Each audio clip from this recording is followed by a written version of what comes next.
Welcome, friend, to another journey together. We're so glad to have you here. Tonight, we gently open the door to timeless truths, revealing a path to profound rest and a deeper understanding of letting go. If you'd like, feel free to share what time it is and where you are listening from. We will share a selection of ancient Buddhist wisdom, each a gentle key to unlock the secrets of mental tranquility and emotional ease. Each tale contains a transformative teaching that can shift your entire relationship with the burdens of worry, the grip of control, and the relentless pull of the day. These aren't just stories. They are lost teachings from those who understood something most of us have forgotten, that true peace isn't found in holding on, but in the art of release. As the Zen master Shunryu Suzuki once said, "The most important thing is to just be yourself and to fully enjoy your life in this moment." Over the course of our journey, you'll discover exactly how these ancient truths can transform your experience of life, ushering in a quiet liberation. The tightly held tensions will begin to soften.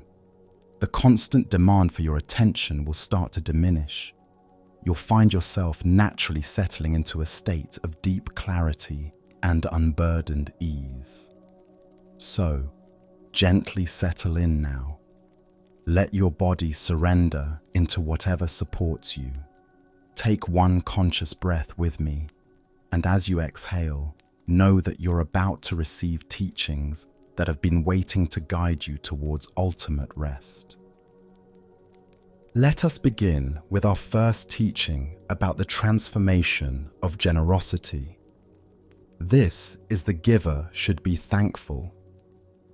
In a remote mountain monastery, a young student found himself entrusted with managing the community's finances during a harsh winter.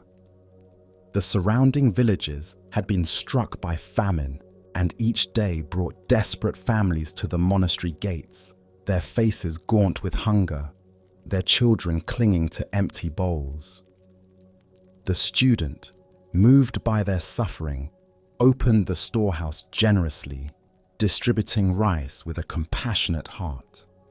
Each evening, as he watched families return to their homes with full sacks, he felt a warm satisfaction spreading through his chest. He was doing good work, he told himself. He was helping people survive. There was a subtle pride in his generosity, a quiet self-congratulation that felt righteous and pure. One morning, his master approached him in the courtyard where he was preparing the day's distributions. "Tell me," the old monk said, his eyes twinkling with gentle curiosity, "how do you feel when you are giving the rice to the people?" The student paused, considering the question carefully. "I feel a quiet satisfaction, master, and I am grateful that we have enough to help them." The master nodded slowly, as if weighing something invisible. "That is good, but I want you to try something different tomorrow. When you give the rice, I want you to truly understand that the person receiving it is doing you a great favor. You must feel that you are the one who should be thankful." The student's brow furrowed in confusion. How could someone receiving charity be doing him a favor? The logic seemed backwards, almost absurd, but he had learned to trust his teacher's wisdom, even when it challenged his understanding. The next morning, as he handed a heavy bag of rice to a weathered woman with hollow cheeks, he bowed his head deeply and said with genuine feeling, "Thank you for allowing me to practice giving today." The woman's eyes widened in surprise, then filled with tears of recognition. Something shifted in that moment, not just in her, but in him. He continued this practice with each person who came to the gates, and gradually, a profound transformation began to unfold within him. The Buddha once said, "If you knew what I know about the power of giving, you would not let a single meal pass without sharing it in some way." What emerges from this story is a revolutionary understanding of the nature of true generosity. Why do we struggle to let go of the ego that comes with giving? Zen Buddhism reveals several layers to this spiritual challenge. Our minds naturally create hierarchies, placing ourselves in the position of the generous benefactor and others in the role of grateful recipients. This subtle superiority, while often unconscious, creates a barrier between us and authentic compassion. We also become attached to the feeling of being needed, of being the source of someone else's relief. There's an intoxicating power in having what others lack, in being able to solve problems and alleviate suffering. This attachment to our role as helper can become as binding as attachment to material possessions. Additionally, our cultural conditioning teaches us that giving is virtuous and receiving is somehow lesser. We learn to take pride in our independence and to feel uncomfortable with dependence. This creates a fundamental misunderstanding about the interconnected nature of existence. The student's transformation reveals what Zen calls no-gap giving. When we truly understand that the receiver is essential to the act of giving, that without them, our generosity would have no expression, the artificial separation between giver and receiver dissolves. The hungry woman wasn't just receiving rice. She was providing the student with an opportunity to embody compassion, to practice letting go of attachment, to discover the joy of selfless service. Zen Master Dogen taught, to give is to receive. This isn't mere wordplay, but points to a profound truth about the nature of reality. In the deepest sense, there is no separate giver or receiver, only the flowing movement of compassion expressing itself through apparent individuals. Consider how this wisdom applies to your daily interactions. When someone allows you to help them, they're offering you a gift, the chance to step beyond your small self and participate in the larger dance of mutual support. When a friend accepts your advice, when a stranger lets you hold the elevator, when a child receives your patient attention, they're providing you with precious opportunities for spiritual practice. The Buddha taught, thousands of candles can be lighted from a single candle, and the life of the candle will not be shortened. Happiness never decreases by being shared. True letting go in giving means releasing our attachment to being the source, the hero, the one who makes the difference. It means recognizing that we are all part of an infinite web of interdependence. Tonight, as you reflect on the ways you've given and received today, can you sense the gifts you've been offered by those who accepted your kindness? Can you feel gratitude, not just for what you could provide, but for being provided with opportunities to love and serve? As the Buddha reminded us, the gift of truth surpasses all other gifts. The truth revealed in genuine giving is that in letting go of the ego of generosity, we discover the boundless joy of simply being a vehicle for love's expression in the world. As we continue our journey through the wisdom of Zen Buddhism, we encounter a story about accepting life's natural rhythms. This is the natural order. A powerful governor, flush with success and wealth, approached a renowned Zen master known throughout the province for his exquisite calligraphy. The governor's family had prospered for generations, and he wanted to commission a piece that would ensure their continued fortune and happiness for centuries to come. "Master," he said, presenting a silk scroll of the finest quality and a purse heavy with gold coins, "I want you to create a blessing for my family line. Write something that will bring us endless prosperity and keep misfortune from our door." The old master accepted the commission with a quiet bow. He prepared his materials with reverent care, grinding the ink to perfect consistency, arranging his brushes with precision. The governor waited expectantly, already imagining the auspicious words that would grace his ancestral hall. With fluid, masterful strokes, the master wrote 3 simple lines. Father dies, son dies, grandson dies. The governor's face turned crimson with rage. His hands trembled as he stared at the scroll. "What is this?" he shouted. "I asked for a blessing of happiness and prosperity. You mock my family with talk of death. This is a curse, not a blessing." The master remained perfectly calm, his weathered hands folded peacefully in his lap.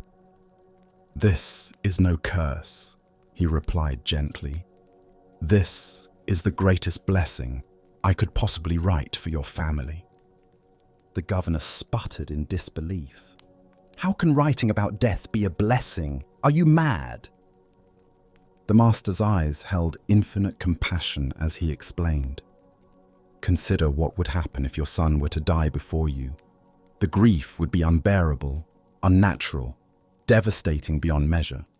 If your grandson were to die before your son, that sorrow would compound across generations, leaving wounds that might never heal."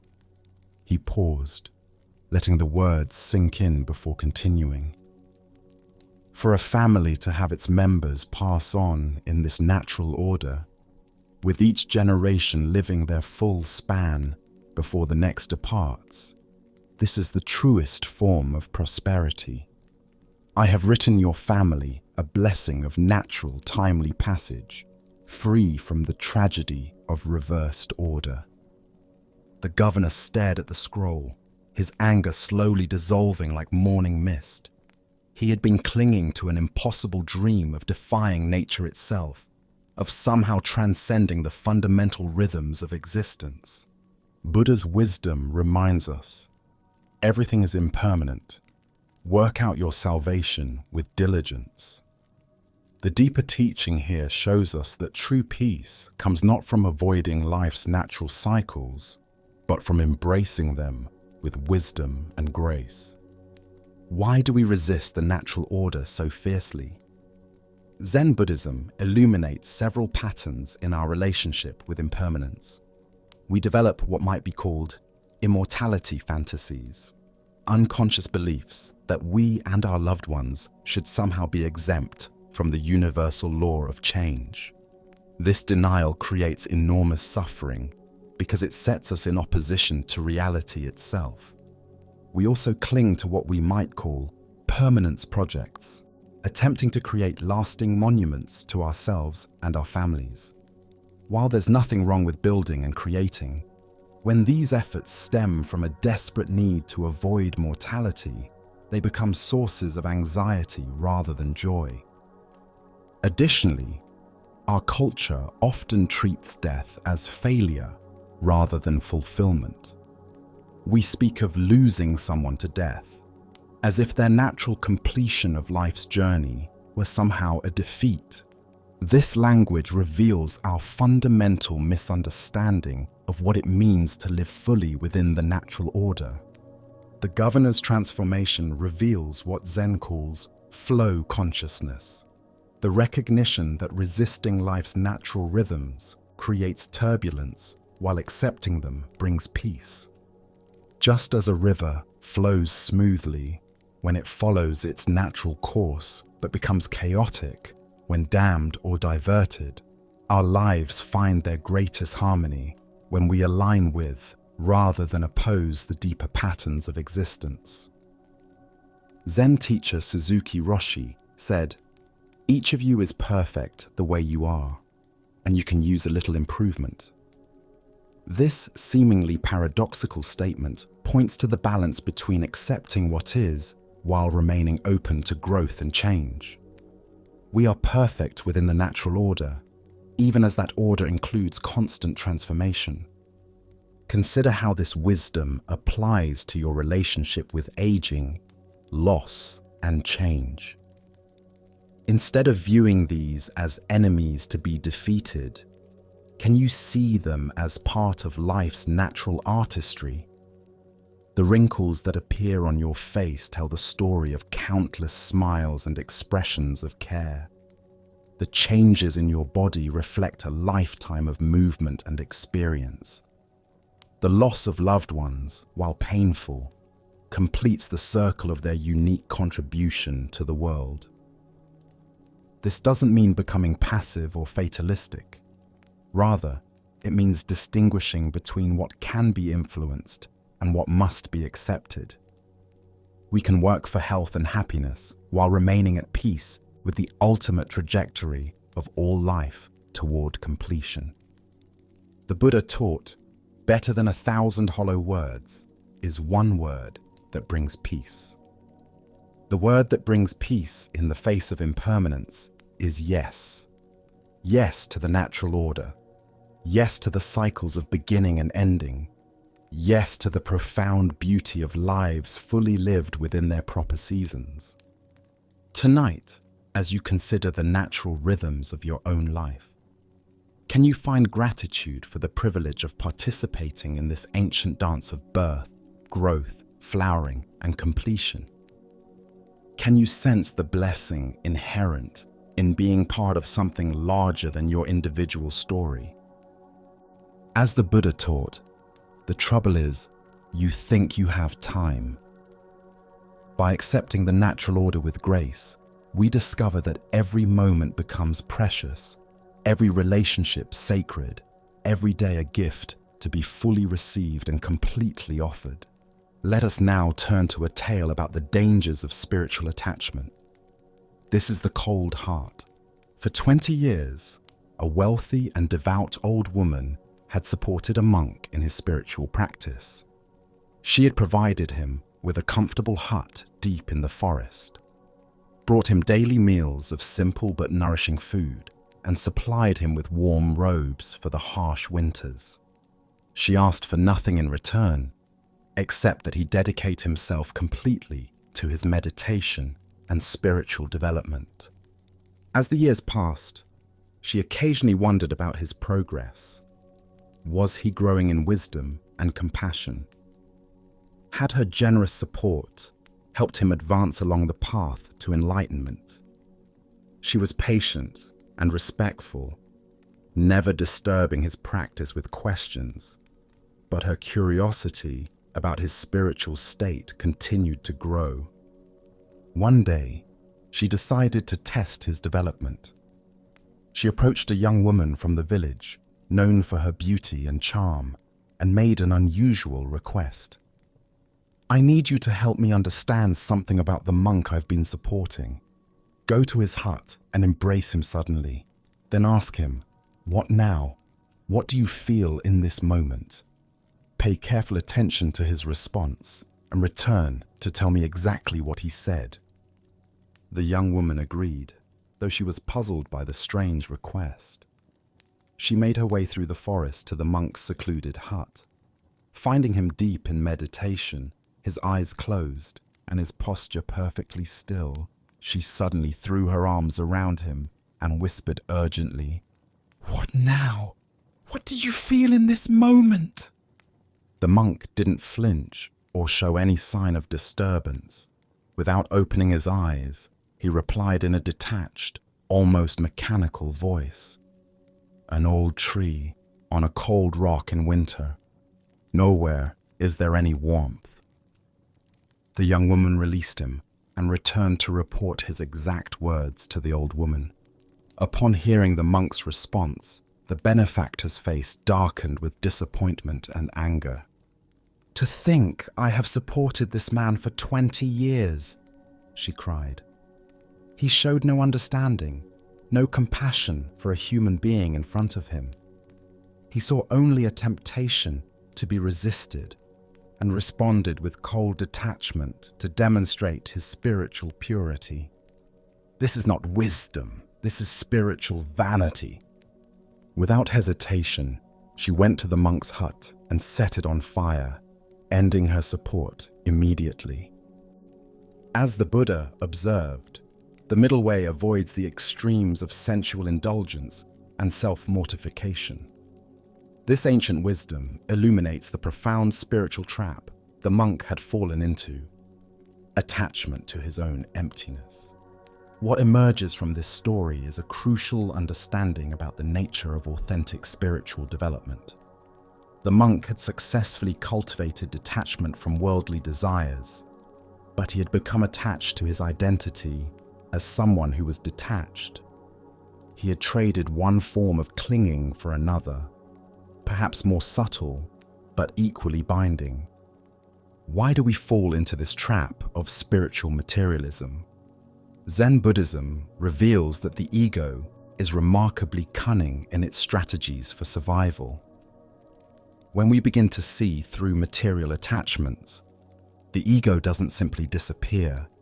It reinvents itself as the spiritual self, the one who meditates, the one who is enlightened, the one who is above worldly concerns. This spiritual ego can be even more problematic than ordinary ego because it masquerades as humility while actually representing the height of pride. The monk's response revealed this perfectly. Instead of meeting the young woman's humanity with warmth and understanding, he used the encounter as an opportunity to display his spiritual attainment. Additionally, we often confuse detachment with disconnection. True detachment in Zen doesn't mean becoming emotionally numb or removing ourselves from life's experiences. Rather, it means engaging fully while not clinging to outcomes. It means responding to each situation with appropriate warmth or coolness, without being driven by compulsive desires or aversions. The old woman's wisdom reveals what Zen calls great compassion. She recognized that the monk had become trapped in a spiritual identity that prevented genuine human connection. Her dramatic action, burning the hut, was itself an act of compassion, forcing him to confront his attachment to being the detached one. Zen master Yunmen taught, "Medicine and sickness heal each other. The whole earth is medicine." This points to the understanding that every encounter, including the seemingly problematic ones, offers opportunities for genuine awakening if we meet them with openness rather than defensive spiritual positions. Consider how this wisdom applies to your own spiritual journey. Have you ever found yourself proud of your equanimity, attached to your non-attachment, or superior because of your spiritual practices? These are natural developments along the path, but they become obstacles when we cling to them as identities. True spiritual maturity might look quite ordinary from the outside. It responds to situations with appropriate feeling. Warmth when warmth is called for, firmness when firmness is needed, sadness when loss occurs, joy when beauty appears. It doesn't perform spirituality for itself or others. The Buddha said, "Better than 1,000 useless words is one word that brings peace." Sometimes that word needs to be spoken with warmth, sometimes with strength, sometimes with tears. The monk's error was thinking that spiritual advancement meant always responding with the same cold detachment. Tonight, as you reflect on your own spiritual development, can you notice any places where you've become attached to being detached? Can you sense the difference between genuine freedom and performed spirituality? Are there areas where you've become cold in the name of wisdom? The Buddha taught, hatred cannot drive out hatred. Only love can do that. The love that drives out spiritual hatred is the willingness to remain vulnerably human even as we grow in wisdom. It's the courage to let our hearts be touched by the beauty and pain of existence without losing our center. By staying warm and responsive while remaining unattached, we discover that true enlightenment doesn't separate us from humanity. It returns us to it with deeper appreciation and more skillful love. Now, let us explore a Zen story about the power of non-acceptance. This is the unreceived gift. A hot-tempered samurai, known throughout the region for his fierce pride and quick anger, had heard rumors about a certain Zen master. People spoke of the old monk's wisdom and unshakable peace, claims that irritated the warrior's competitive nature. How could anyone remain truly unmoved in the face of direct challenge? The samurai decided to test this supposed enlightenment for himself. He strode into the monastery courtyard, where the master sat in quiet meditation beneath a flowering cherry tree. The samurai's armor clinked with each aggressive step, his hand resting on his sword hilt as he positioned himself directly in front of the serene figure. "Old man!" the samurai shouted, his voice echoing off the monastery walls. "I've heard you're some kind of wise teacher, but you look like a fraud to me." He began hurling insults with the skill of a trained warrior, each word carefully chosen to wound. He questioned the master's teachings, mocked his appearance, called him a charlatan and a deceiver. The master remained perfectly still, his eyes closed, a gentle smile playing at the corners of his mouth. His breathing stayed calm and even, as if he were listening to birds singing rather than venomous attacks on his character and reputation. The samurai's fury intensified. He cursed the master's lineage, insulted his students, and made outrageous claims about his moral character. Still, the old monk sat unmoved, his peaceful expression unchanged. If anything, his smile seemed to deepen slightly, as if he were enjoying some private joke.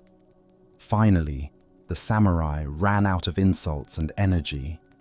He stood panting, his face red with exertion and frustration, staring at this seemingly impervious figure.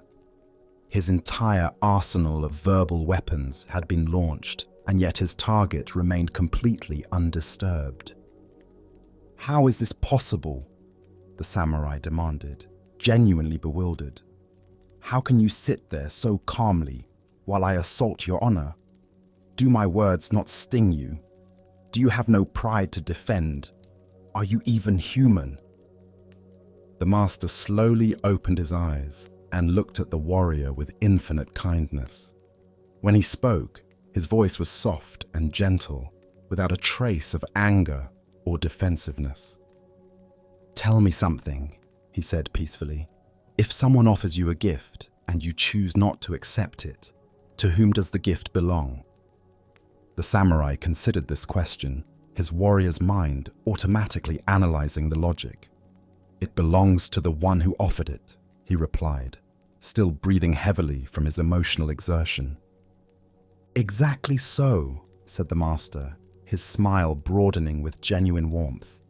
"You have offered me your anger, your insults, and your hatred. I have chosen not to accept them. They remain yours to carry." The Buddha taught, holding onto anger is like grasping a hot coal with the intent of throwing it at someone else. You are the one who gets burned. The heart of this lesson lies in understanding that we always have a choice about what gifts we accept from others. Why do we so readily accept the negative offerings that others extend to us? Zen Buddhism points to several patterns that make us vulnerable to receiving unwanted gifts. We operate under the unconscious belief that others' opinions of us determine our worth. When someone criticizes or insults us, we automatically assume we must defend against their attack, thereby accepting their negative assessment as worthy of our attention. We also confuse response with reception. We think that because someone has spoken harsh words to us, we must take them in and react to them. But the master demonstrates a profound truth. We can perceive someone's anger without absorbing it, witness their hostility without being contaminated by it. Additionally, our ego craves engagement, even negative engagement. There's a perverse satisfaction in feeling wronged, in having our victimhood validated, in the drama of conflict. The samurai expected the master to engage in battle, but the master refused to enter the arena at all. The samurai's transformation reveals what Zen calls non-reactive awareness. This doesn't mean becoming passive or indifferent to others' suffering. Rather, it means developing the capacity to remain centered in our own essential nature while witnessing the storms of emotion that others may be experiencing.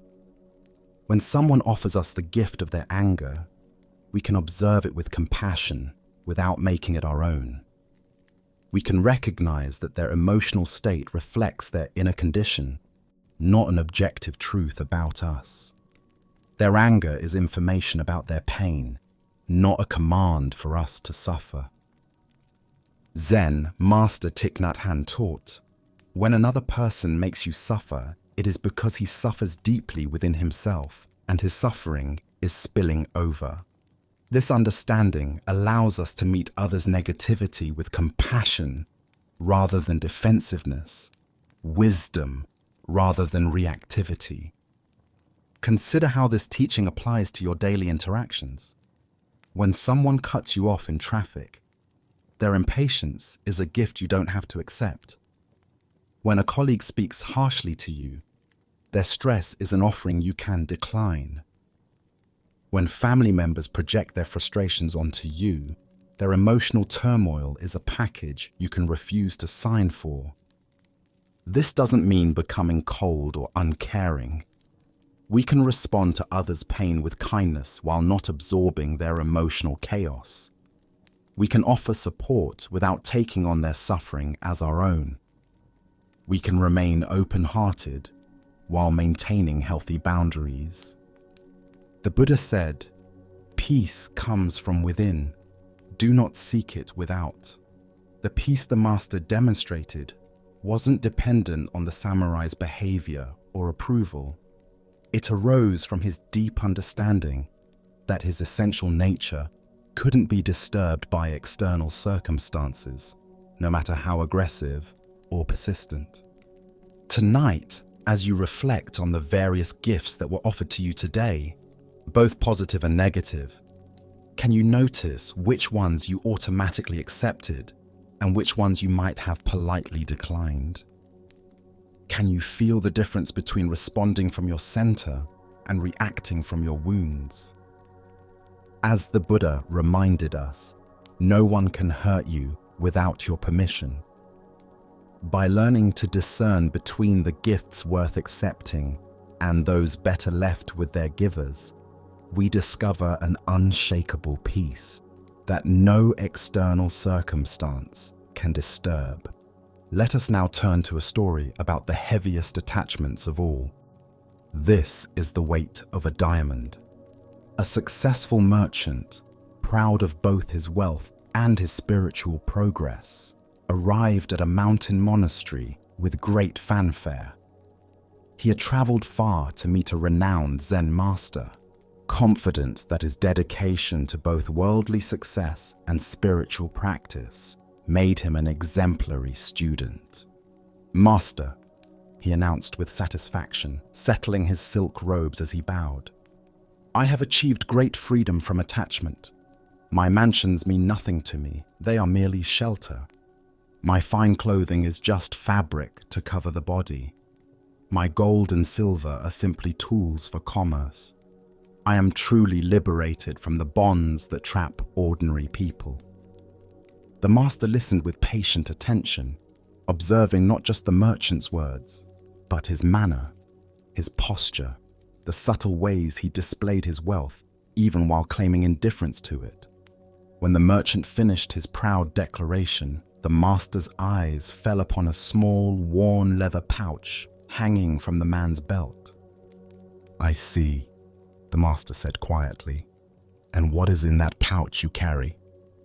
Instantly, the merchant's hand flew to the pouch, clutching it protectively against his body. A flash of alarm crossed his features before he caught himself and attempted to resume his composed demeanor. "This," he said, trying to sound casual while his grip remained tight. "This is different, Master. This contains a flawless diamond, my family's most precious heirloom. It has been passed down through 7 generations. It represents our security, our legacy. This is not mere attachment. This is wisdom, practical protection for my family's future." The master nodded thoughtfully, then stood and walked to a window overlooking the valley below. "I see a river down there," he said, pointing to a stream winding through the landscape. "Go there now and find a simple grey stone from the riverbank. Carry it with you for 1 week, then return to me." The merchant was puzzled by this strange request, but agreed. He spent the afternoon by the river, selecting an ordinary stone the size of his palm. For the next week, he carried it everywhere, gradually forgetting its presence as he went about his business.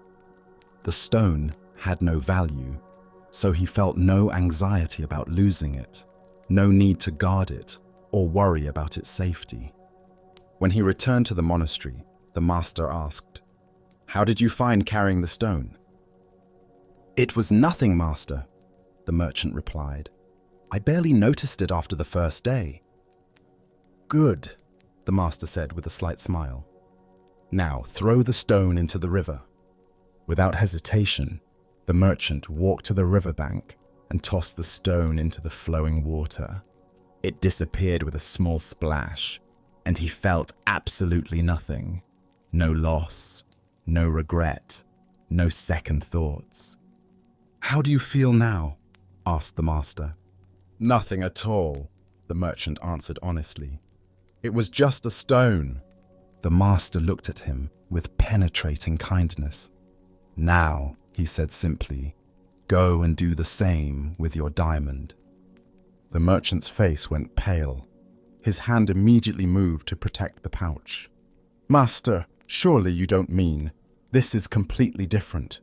The stone was worthless, but this diamond represents everything.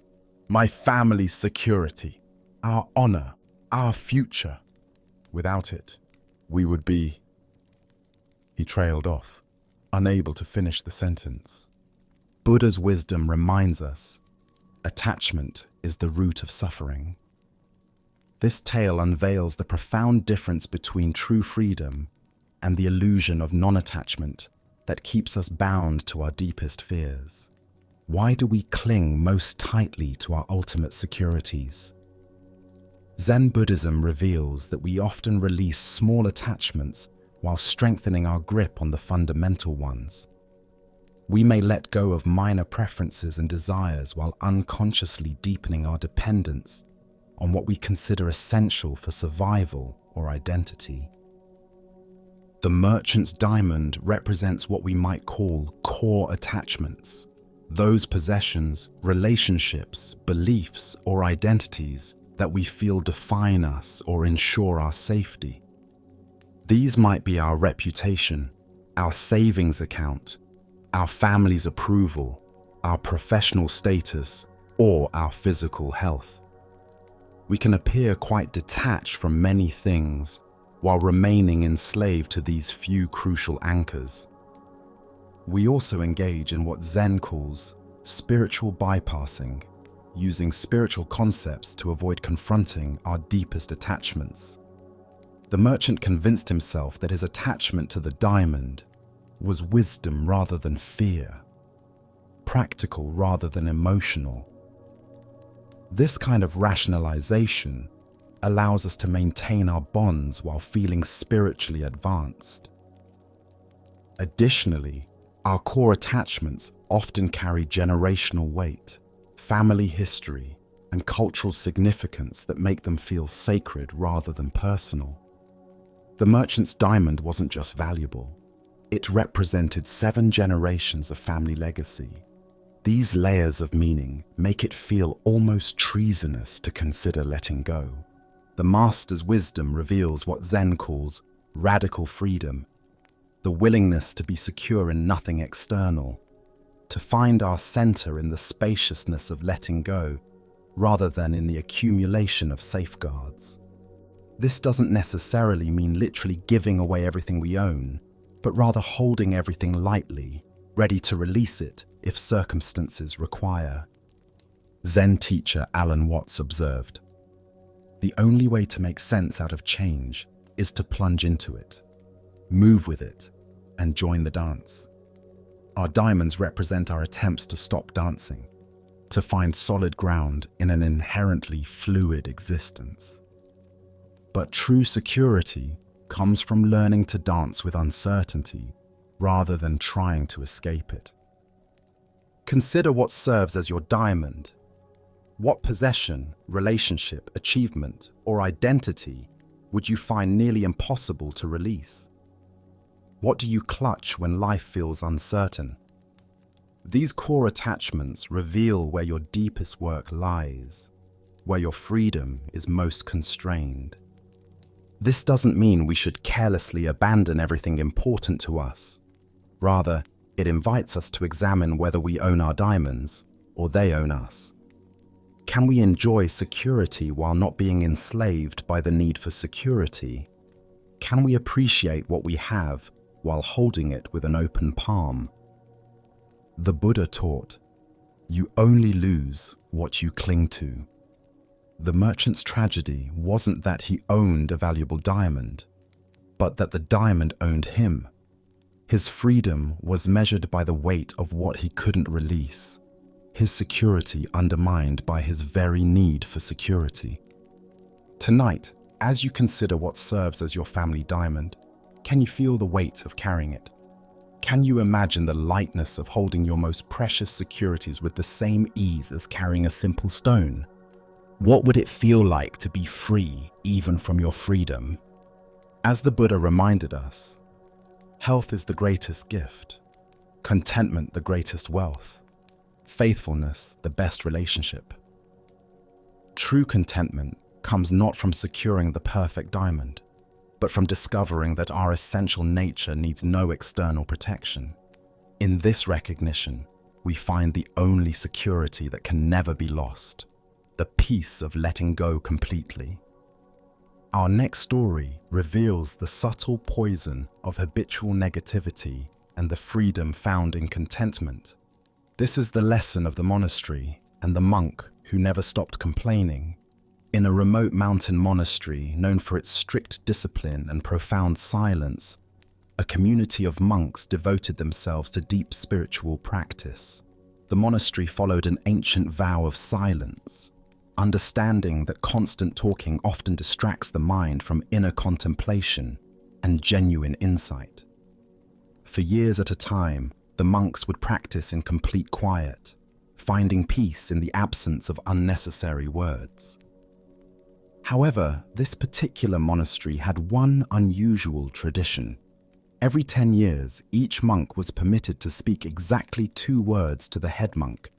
This brief allowance acknowledged that sometimes practical concerns or spiritual insights might need to be communicated, while still maintaining the essential discipline of silence that supported their contemplative practice. One young monk entered this monastery with sincere intentions and dedicated himself to the demanding schedule of meditation, work, and study.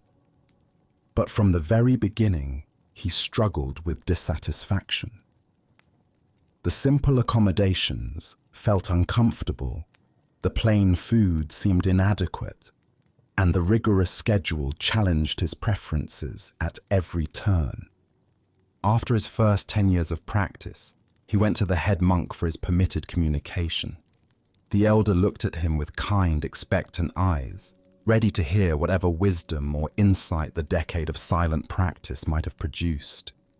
"Bed hard," the monk said, using his 2 precious words to express his primary complaint about the sleeping arrangements.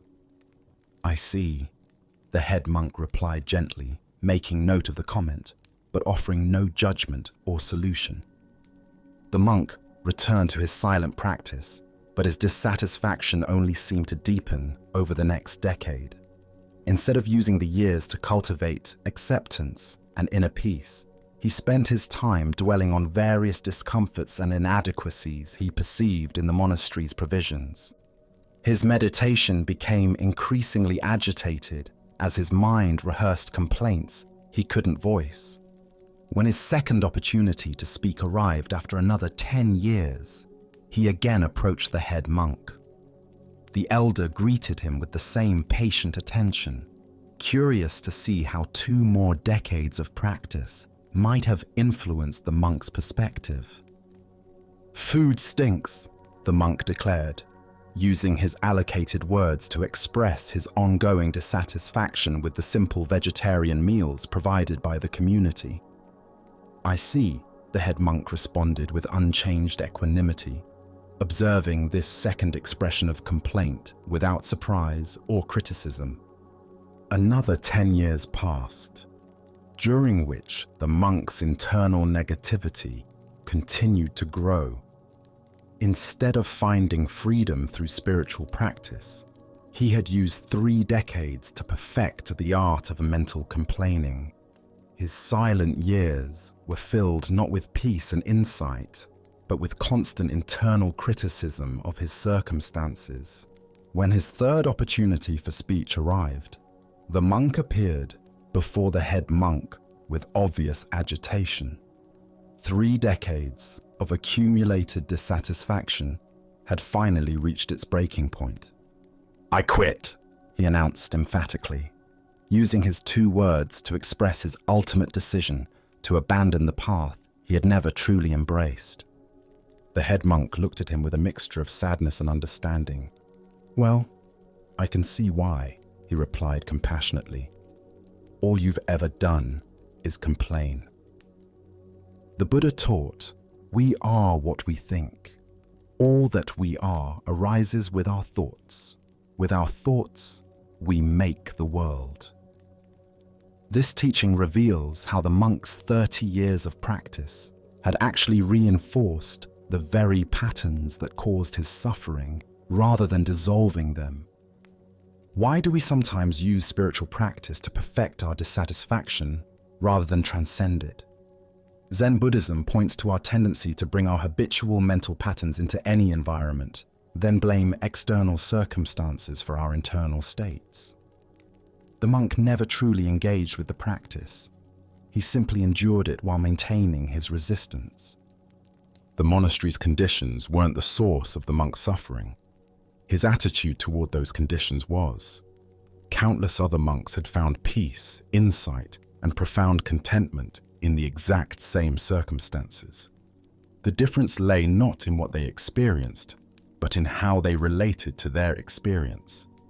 Consider your own patterns of complaint and dissatisfaction.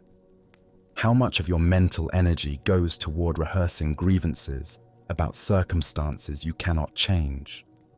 The monk spent 30 years of precious life focused on bed hardness and food quality, instead of using those same years to develop inner freedom. This story also reveals the cumulative power of our mental habits. Each day, the monk chose complaint over acceptance. He strengthened neural pathways of dissatisfaction. Over 3 decades, these patterns became so ingrained that leaving seemed like the only option, when in reality, changing his perspective had always been available. Zen master Thich Nhat Hanh taught, "Thanks to impermanence, everything is possible." The monk's tragedy was his failure to recognize that his dissatisfaction was impermanent and changeable. Instead of working with his resistance, he fed it daily for 30 years until it consumed his entire spiritual journey. The Buddha said, "Better than 1,000 hollow words is one word that brings peace." The monk's 6 words over 30 years, all complaints, brought no peace to himself or others. Meanwhile, monks who used their practice to cultivate gratitude and acceptance found profound tranquility in the same conditions. Look deeply at your own relationship with current challenges. Where are you spending years complaining about circumstances that could be transformed through a shift in perspective? What would change if you used the same mental energy currently devoted to dissatisfaction to cultivate acceptance and inner peace? Tonight, as you notice the inevitable discomforts and imperfections of daily life, can you remember the monk's wasted decades? Can you choose gratitude over complaint, acceptance over resistance, understanding that your response to circumstances shapes your experience far more than the circumstances themselves? Buddha's wisdom reminds us, happiness does not depend on what you have or who you are. It solely relies on what you think. The monastery offered every monk the same opportunity for peace and awakening. Some found it, others did not. Not because of external conditions, but because of the quality of attention they brought to those conditions. In every moment, we face the same choice the monk faced daily: to practice complaining or to practice contentment. Let us now turn to a story about the nature of presence and the boundaries we create between availability and solitude. This is Out Today. Master Sengai had developed an unusual habit that both puzzled and amused his community. On certain days, without any apparent pattern or warning, he would close the wooden gate to his temple quarters and paste upon it a simple handwritten sign that read, "Out Today." Yet anyone passing by could clearly see him through the spaces in the fence, walking peacefully back and forth in his front garden, tending to his plants, sitting in meditation, or simply enjoying the afternoon sunshine. The master made no effort to hide his presence. He moved about his daily activities with complete naturalness, watering flowers, sweeping leaves, or reading beneath his favorite tree. To any observer, he was obviously at home and available, making the sign's message seem like either a joke or a contradiction. One afternoon, a samurai official who had long been acquainted with the master happened to pass by the temple. Noticing Sengai clearly visible in his garden, the official approached the gate with a friendly smile and called out, "Your Reverence, I haven't seen you in some time. How have you been?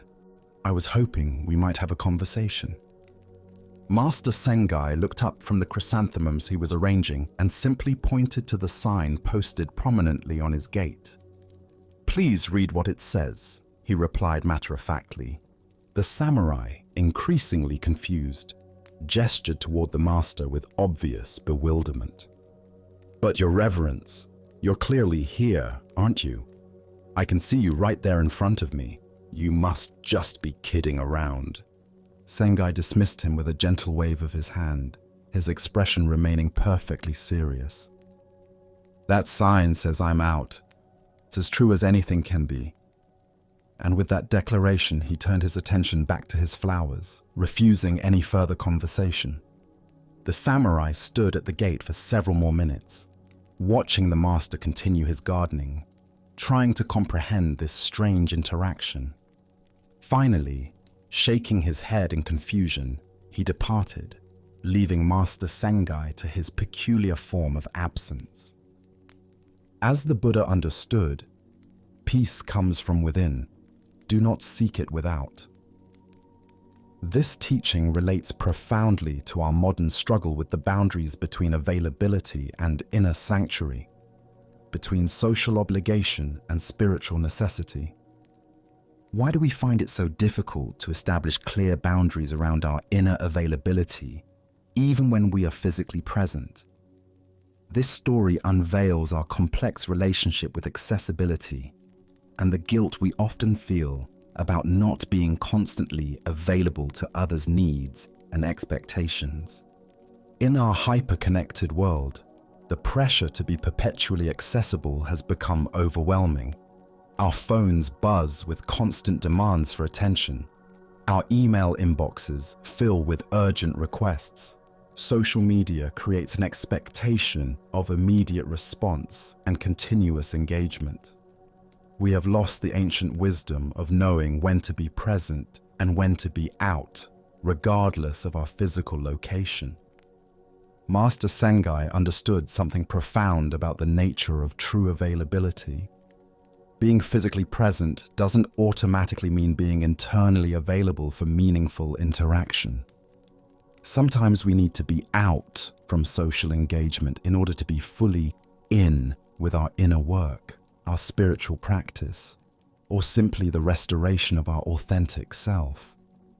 This teaching also reveals our tendency to confuse physical presence with emotional or spiritual accessibility. How often do we assume that because someone is visible, they should automatically be available for our needs? How frequently do we ignore others' subtle signals that they need space simply because they haven't erected obvious barriers? Zen Master Yunmen taught, "Every day is a good day." This doesn't mean every day is appropriate for the same activities or interactions. Some days are good for engagement, others for solitude. Some moments call for availability, others for protective boundaries. Wisdom lies in recognizing which is needed when. We can observe this dynamic in countless modern situations. The parent who loves their children deeply but recognizes they need an hour of uninterrupted quiet time to remain emotionally available later. The artist who must protect their creative space from well-meaning friends who don't understand the delicate nature of inspiration. The spiritual practitioner who needs to establish boundaries around their meditation time, even if others consider it selfish or antisocial. The samurai's confusion reflects our cultural discomfort with boundaries that aren't immediately logical or convenient for others. We want people's availability to match our schedules and needs, rather than their own inner rhythms and requirements. When someone establishes a boundary that doesn't make sense to us, we often assume they're being arbitrary, unfriendly, or deceptive. This ancient wisdom illuminates another important distinction: the difference between isolation and conscious solitude. Master Sengai wasn't hiding from life or avoiding responsibility. He was claiming his right to be present with himself, to engage with his immediate environment, without the overlay of social interaction and conversation. Additionally, our minds tend to assume that availability is a moral obligation rather than a conscious choice. We feel guilty for not being constantly accessible, as if our worth depends on our willingness to interrupt our own needs for others' convenience. This creates a pattern of resentment and depletion that ultimately makes us less genuinely available when authentic connection is possible. The story also points us toward understanding the power of clear, simple boundaries. Master Sengai didn't offer elaborate explanations or justifications for his unavailability. He didn't apologize or make excuses. He simply stated a fact. Today he was out from social engagement, and this was as true and valid as any other truth. Tonight, as you consider your own relationship with availability and boundaries, can you identify times when you might need to be out, even while physically present? What would it mean to honor your inner rhythms of engagement and solitude without guilt or extensive justification? The Buddha said, "You yourself, as much as anybody in the entire universe, deserve your love and affection." Part of this self-love involves knowing when to be available to others and when to be available to yourself, trusting that both forms of presence serve the greater good. Now, let us explore a story about the patient path to wisdom and the paradox of urgent seeking. This is the teaching of the one-eyed student. In a peaceful valley surrounded by cherry trees, a young man had heard stories of a renowned Zen master whose students achieved profound realization through diligent practice. Filled with spiritual ambition and eager to transform his life, The young seeker traveled many days to reach the master's monastery, his mind burning with determination to attain enlightenment as quickly as possible. When he finally arrived, dusty from the road and bright with enthusiasm, he immediately sought an audience with the master. The old teacher received him in a simple room overlooking a garden, where monks moved slowly among vegetables and flowers, their movements unhurried and graceful. "Master," the young man said, bowing earnestly, "I have come to study Zen with complete dedication. I am willing to work harder than anyone has ever worked before.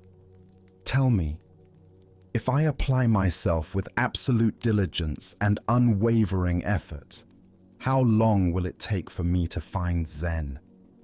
The master sat quietly for a long moment, watching the young man's eager face, noting the tension in his shoulders and the urgent energy that radiated from his posture. Finally, he replied thoughtfully, 10 years. The student's eyes widened with surprise. 10 years seemed like such a long time when enlightenment felt so urgent, so necessary for his happiness. Surely, with the right approach, the process could be accelerated. "But master," he said, leaning forward intently, "what if I work very, very hard and really apply myself to learn fast? What if I meditate longer than the other students, study more texts, practice more intensively? How long then?" The master considered this with the same careful attention, then replied calmly, "Well, 20 years. The young man's face showed his confusion and growing frustration. This made no sense at all. How could greater effort result in slower progress? Perhaps the master hadn't understood the depth of his commitment. "But master, I don't think you understand how serious I am about this," he said, his voice rising slightly with urgency. "What if I really, really work at it? What if I dedicate every waking moment to practice, sleep only when absolutely necessary, and push myself beyond all normal limits? Surely then I could achieve realization much faster. How long would it take then?" 30 years, the master replied without hesitation. By now, the student was completely bewildered and increasingly agitated. Nothing the master said made sense according to his understanding of how learning worked.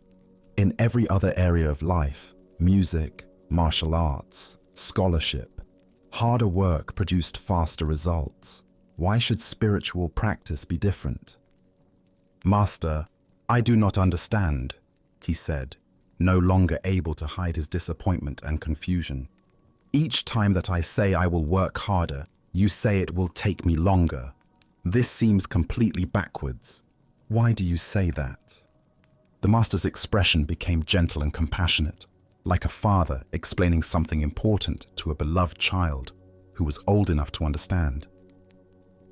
"When you have one eye on the goal, you only have one eye on the path," the master explained quietly. Ancient Buddhist wisdom tells us, the journey of 1,000 miles begins with one step. What emerges from this story is a profound teaching about the nature of spiritual progress and the paradox of goal-oriented seeking.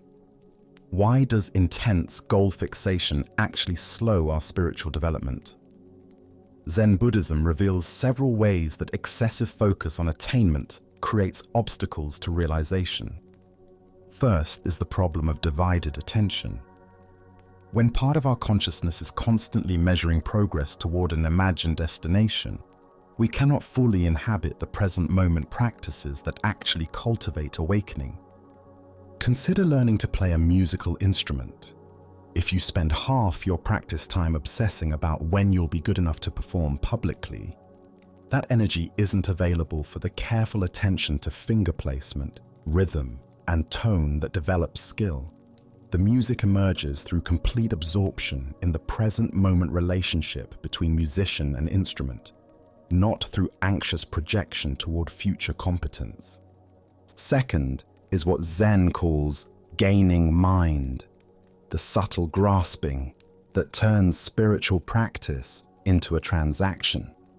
When we practice meditation to get enlightenment, study texts to accumulate wisdom, or cultivate compassion to become better people, we're approaching the path as consumers rather than participants. This gaining mind creates a fundamental split between who we think we are now and who we imagine we need to become. The Buddha said, "What you are looking for is where you are looking from." This profound teaching points to the very heart of the Master's lesson. Zen is not something we attain, but something we recognize. It's not a destination we reach, but the very awareness with which we walk the path. This ancient wisdom illuminates why urgent spiritual seeking often becomes self-defeating. When we're frantically pursuing enlightenment, we're operating from the assumption that our present experience is somehow inadequate or incomplete. But Zen teaches that the seeking mind itself is the very awareness we're seeking to find. Look deeply at your own experience of learning and growth. Haven't your most profound insights often come when you weren't actively trying to have insights?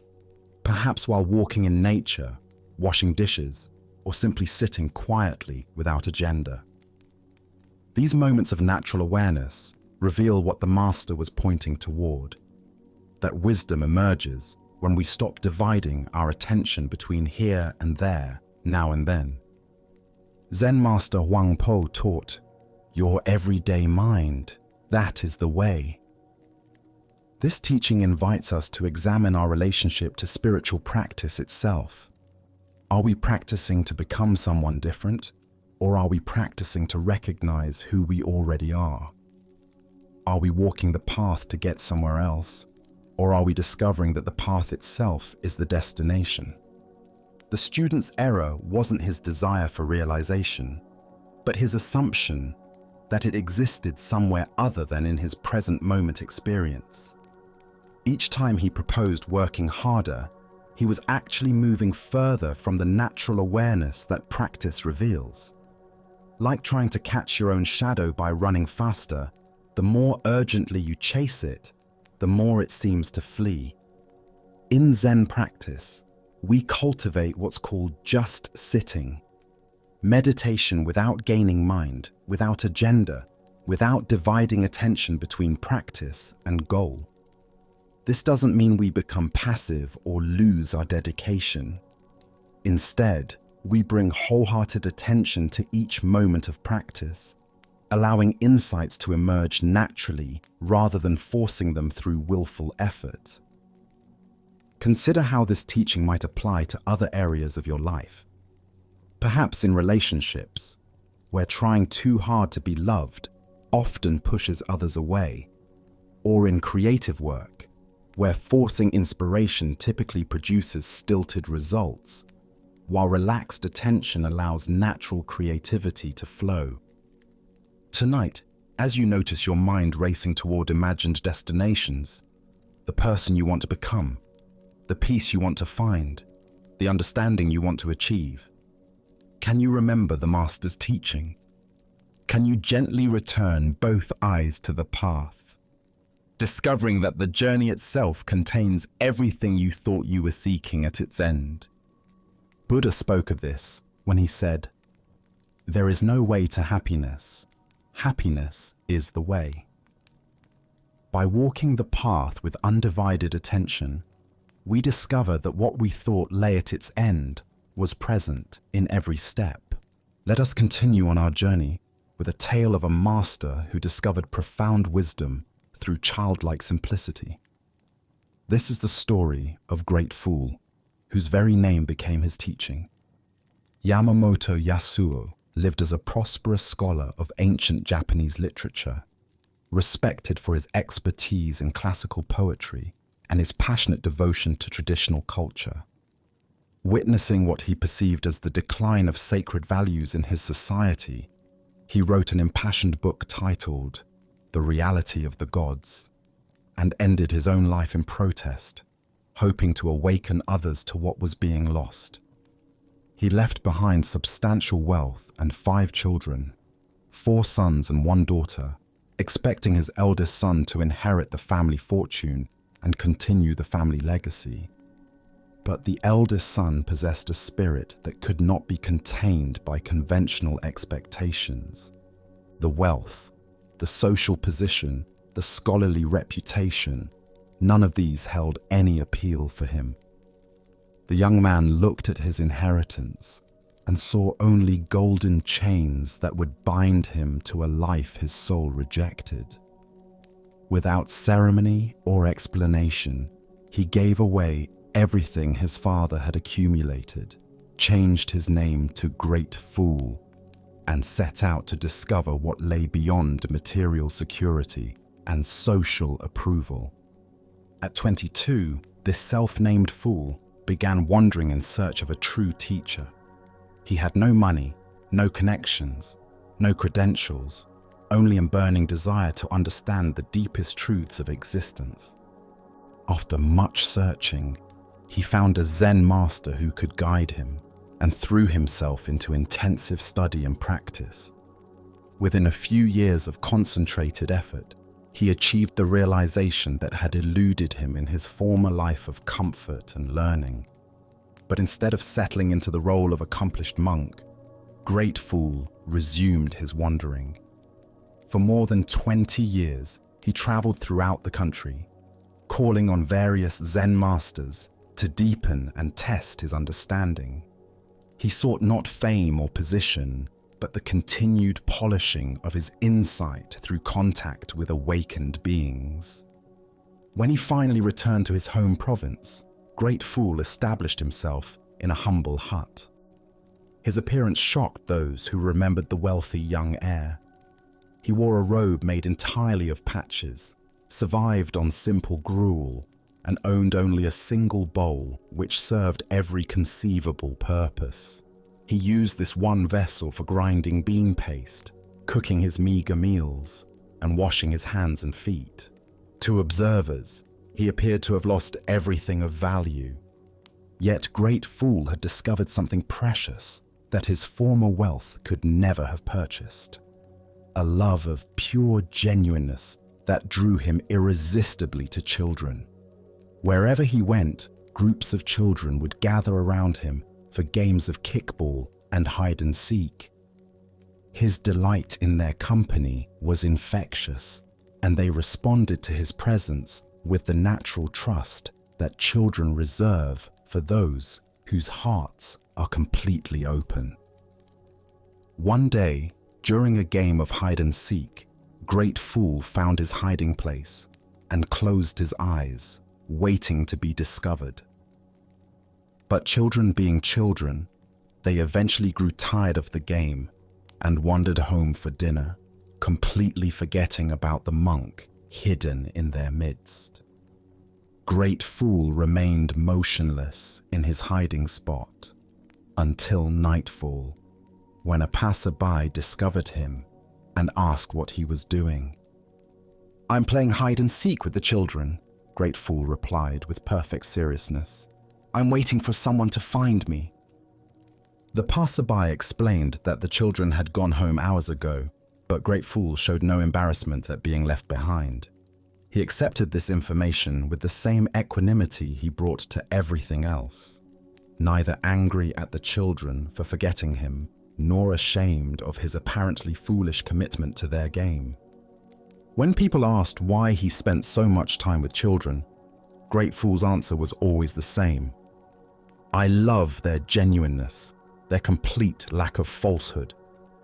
Despite his appearance of poverty and simplicity, Great Fool's calligraphy became famous throughout the region. Many wealthy patrons approached him with requests for his artistic work, offering substantial payments. But he had developed an uncanny ability to sense the motivation behind each request, accepting only when he felt the person's sincerity matched his own. Whenever children asked him to write something, anything, he would immediately take up his brush with joy, never refusing their requests regardless of how simple or seemingly meaningless. Great Fool often shared his philosophy with visitors. There are three things I very much dislike: the poetry of poets, the writing of writers, and the cuisine of cooks. By this he meant that when people become overly conscious of their skills and sophisticated in their techniques, they often lose the natural spontaneity that makes their work truly alive. The Buddha understood that in the sky, there is no distinction of east and west. People create distinctions out of their own minds and then believe them to be true. What emerges from Great Fool's story is the profound teaching that wisdom often requires us to become foolish by the world's standards in order to rediscover what authenticity actually means. Why do we lose touch with our natural genuineness as we mature? Zen Buddhism points to the ways that social conditioning gradually teaches us to perform ourselves rather than simply being ourselves. We learn to say what others want to hear, to present images that gain approval, to suppress spontaneous responses that might seem inappropriate or unsophisticated. Great Fool's attraction to children reveals something essential about enlightened consciousness. Children haven't yet learned to edit their responses for social acceptability. They express joy when they feel joyful, curiosity when something interests them, and affection without calculation. This unfiltered authenticity represents not immaturity, but a kind of wisdom that most adults spend lifetimes trying to recover. The single bowl that served all purposes becomes a beautiful metaphor for the unified simplicity that emerges when we stop dividing life into separate compartments. When we drop the artificial distinctions between sacred and mundane, proper and improper, sophisticated and simple, we discover that one open heart can meet every situation with appropriate response. His willingness to remain hidden while the children forgot about him demonstrates what Zen calls great patience, the capacity to be fully present to whatever is happening without needing it to be different. Most adults would have felt foolish and emerged from hiding place, but Great Fool's commitment to the game was absolute. His patience wasn't passive, but actively loving, trusting that staying true to his word mattered more than avoiding awkwardness. Consider your own relationship to sophistication and social appropriateness. How much energy do you spend crafting responses that will create the right impression rather than simply expressing what's true for you? What would shift if you trusted that your genuine responses, however simple or unpolished, might actually touch others more deeply than your carefully constructed presentations?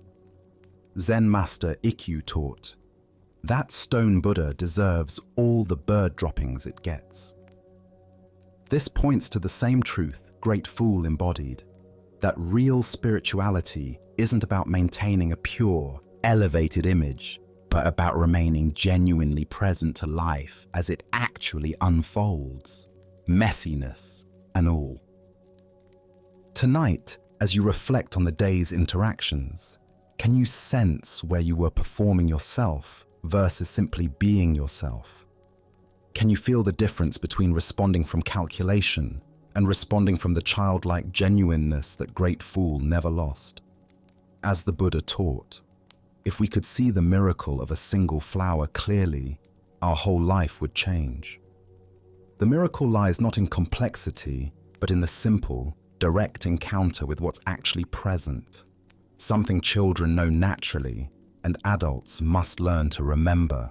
Let us continue on our journey with a story about the danger of spiritual expectations and the freedom found in ordinariness. This is the tale of a seeker who nearly missed enlightenment because he was looking for something extraordinary. In the garden of a modest Zen temple, morning sunlight filters through bamboo leaves as Master Bankei tends to his vegetables with the same careful attention he brings to meditation and teaching. His movements are unhurried and precise as he pulls weeds from around the young plants, his simple work clothes indistinguishable from those of any farmer or gardener. A man seeking spiritual instruction arrives at the temple gates, his eyes bright with the intensity of someone who has traveled far in search of wisdom. He has heard remarkable stories about Master Bankei's teachings and comes with great expectations of encountering someone obviously holy, perhaps surrounded by signs of spiritual power or emanating visible light. Seeing the gardener working among the vegetables, the seeker approaches and asks respectfully, "Excuse me, good sir, could you tell me where I might find the great Master Bankei? I have journeyed many days to receive his teachings." Bankei looks up from his work, soil still clinging to his hands, and smiles warmly. "Certainly," he says, gesturing toward the temple buildings. "If you go through that door there, you will find the master." The seeker bows his thanks and follows the indicated path, eager to finally meet the renowned teacher. Inside the temple, he discovers the same man he encountered in the garden, now seated in the master's traditional teaching position. The simple gardener and the great spiritual teacher are one and the same person. Confusion and indignation flare in the seeker's mind. This cannot be right. Great masters don't do common labor.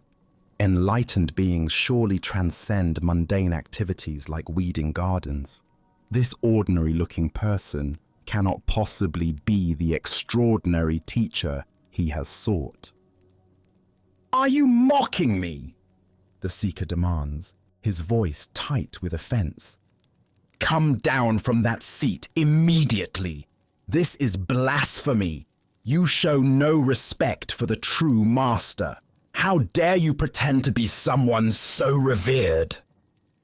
Master Bankei quietly rises from the teaching seat and settles himself on the floor with the same gentle awareness he had brought to his gardening. "Well," he says, with unchanged kindness, "this has created quite a difficulty. Now you won't find a Zen master in the chair anymore. The Buddha understood that if you meet the Buddha on the road, kill him." The heart of this lesson lies in recognizing that what we seek is often hidden by our expectations of how it should appear. Why do we struggle to recognize wisdom when it doesn't match our preconceptions?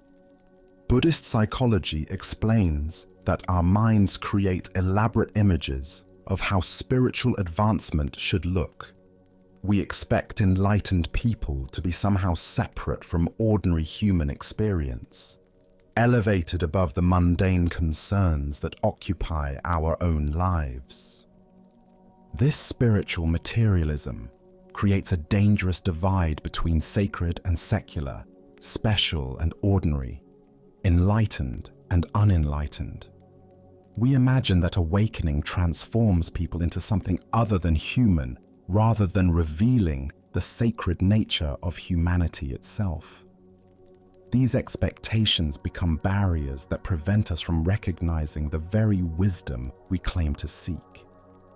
The seeker's reaction reveals how deeply our conditioning shapes perception.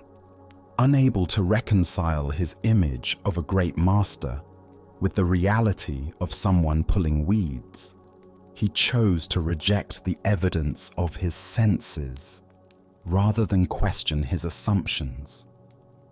His spiritual seeking had become so invested in finding something extraordinary that he couldn't accept the extraordinary nature of complete ordinariness.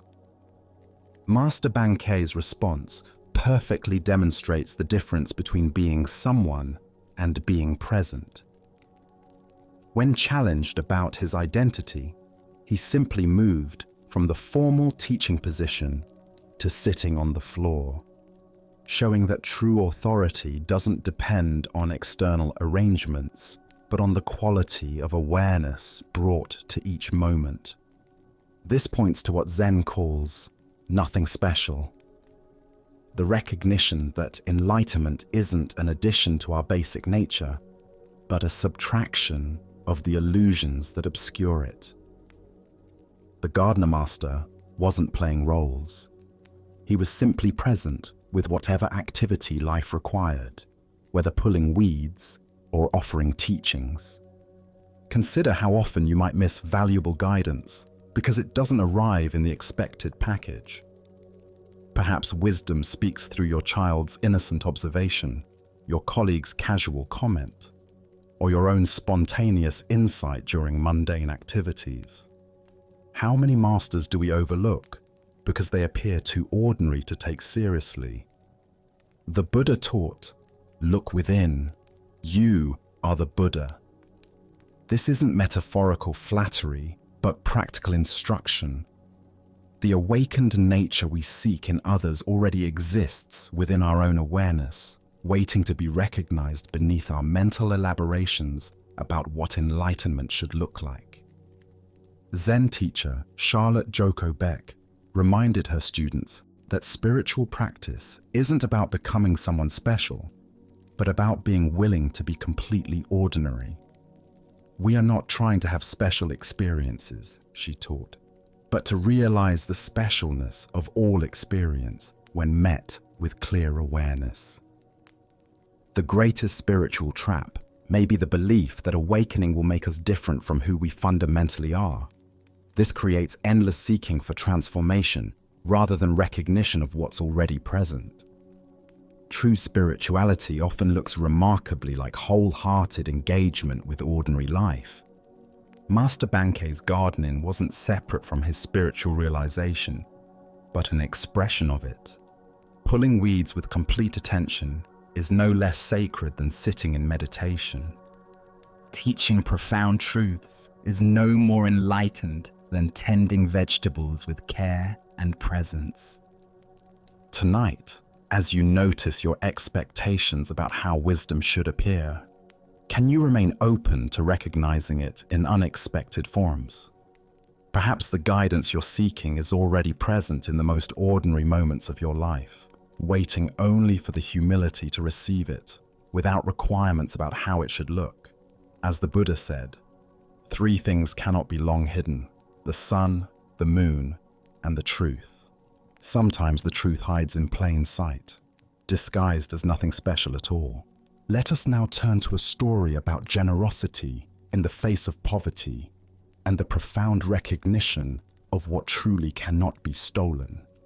This is the moon in the window. Master Ryokan lived in conditions of voluntary simplicity that would have challenged even the most committed ascetic. His small mountain hut contained virtually no possessions, no treasures, no valuable objects, no accumulations of any kind that might tempt a thief or provide security for the future. His few belongings consisted only of the most basic necessities: worn robes, simple eating utensils, and perhaps a book or two for contemplation. On this particular evening, as Master Ryokan rested peacefully in his humble dwelling, a sneak thief approached through the darkness, believing he had found an easy target in what appeared to be an unguarded dwelling. The thief moved carefully, avoiding any sounds that might alert the occupant to his presence, and managed to slip inside the hut undetected. Once inside, however, the burglar quickly discovered the reality of the master's lifestyle. He searched methodically through the small space, examining every corner and crevice where valuables might be hidden, but found absolutely nothing worth stealing. There were no coins, no jewelry, no fine fabrics, no tools of value, nothing that could be easily carried away and converted into money or traded for necessities. The thief stood in the middle of the sparse room, frustrated and disappointed by this complete lack of anything worth taking. He had risked detection and potential punishment for what appeared to be a completely fruitless endeavor. After investing time and effort in this nocturnal enterprise, he was faced with the prospect of returning home empty-handed, with nothing to show for his criminal efforts. Just as the discouraged thief was preparing to leave in defeat, Master Ryokan's voice emerged gently from the darkness. Rather than shouting for help or expressing anger at this intrusion into his privacy, the master spoke with the kind of compassionate concern he might show toward any guest who was experiencing difficulty. "Wait," the master called softly. "Don't leave yet." The thief froze, expecting to be confronted, accused, or perhaps threatened with consequences for his attempted burglary. Instead, he watched in amazement as Master Ryokan quietly rose from his sleeping area and began removing the old cotton-quilted bedclothes that provided his warmth during the cool mountain nights.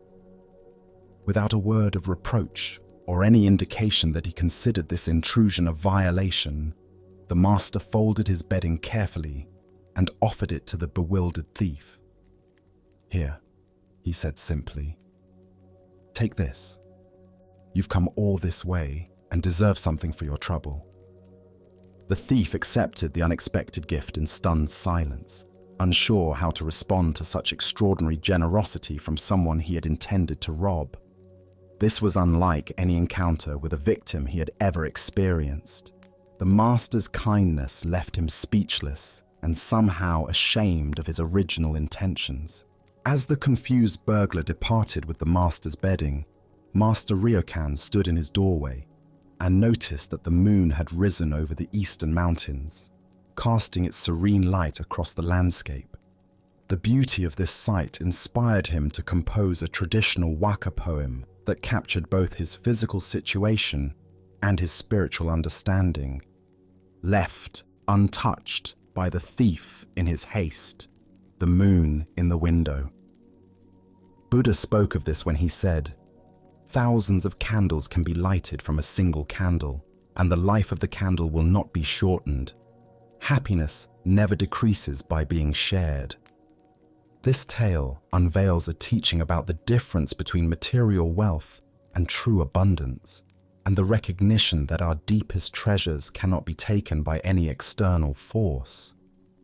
This ancient wisdom illuminates our relationship with possession, security, and the fear of loss that dominates so much of human experience.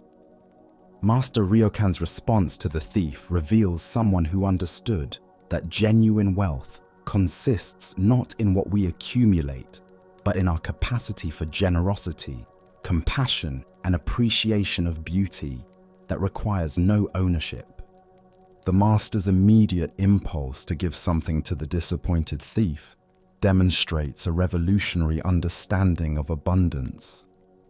Rather than feeling victimized by someone who had tried to take from him, he experienced concern for someone who seemed to be in need. His poverty became a source of generosity rather than a reason for defensiveness or fear. Why do we typically respond to attempted theft with anger, outrage, and desire for punishment rather than compassion for the thief's desperation? This reaction stems from our identification with our possessions as extensions of ourselves, and our belief that being robbed somehow diminishes our worth or security.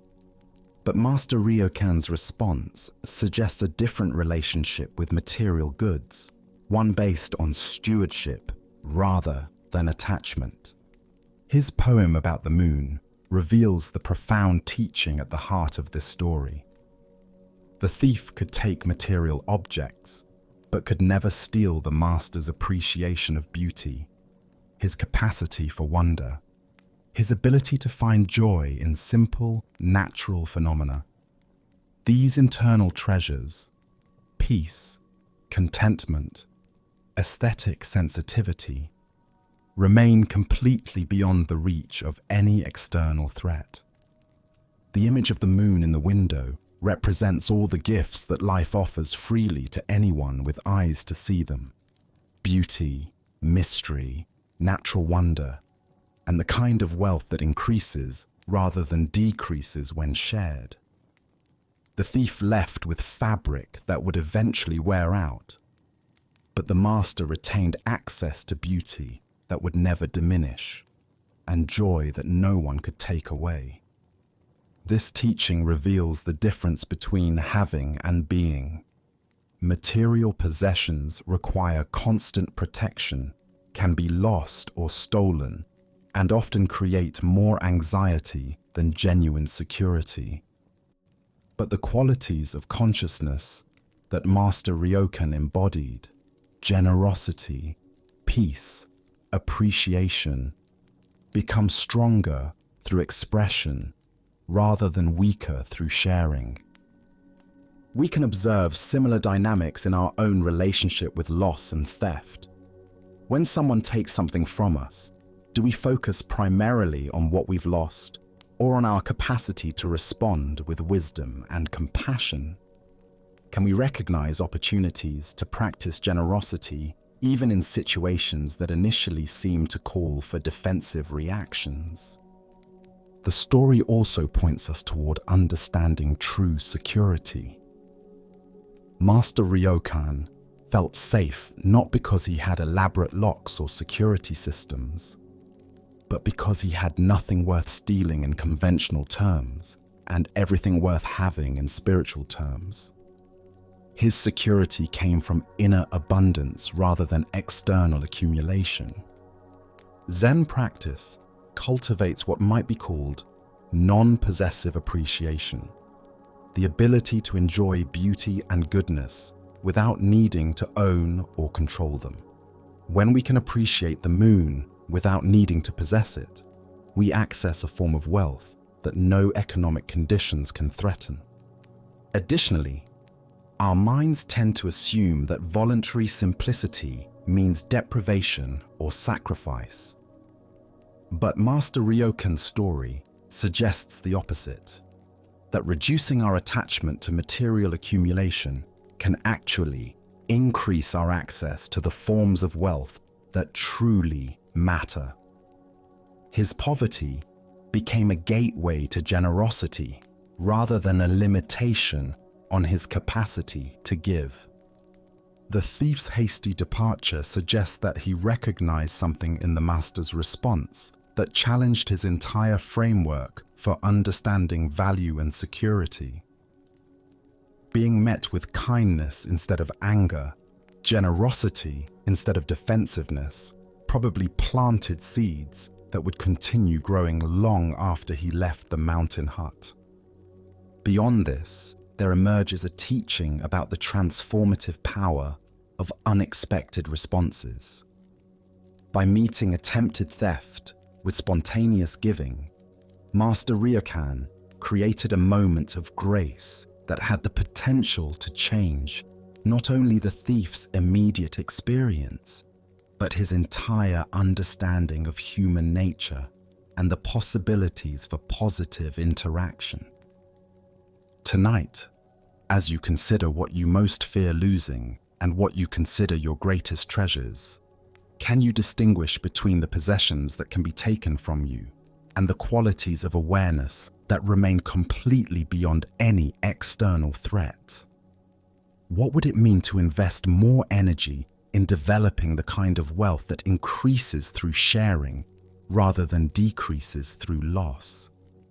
As the Buddha taught, in the end, just three things matter: how well we have lived, how well we have loved, how well we have learned to let go.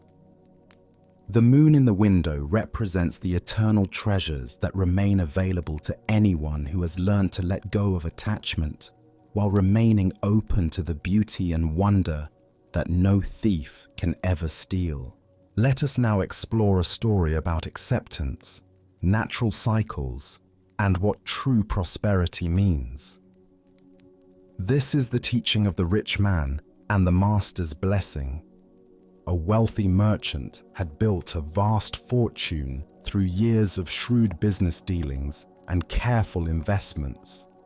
His family owned multiple properties, controlled trade routes, and wielded considerable influence throughout the region. As he aged, the merchant became increasingly concerned about ensuring his family's continued prosperity long after his death. Having heard of a renowned Zen master whose wisdom was said to transcend ordinary understanding, the merchant decided to commission something special. He approached the master with a request that seemed both generous and practical.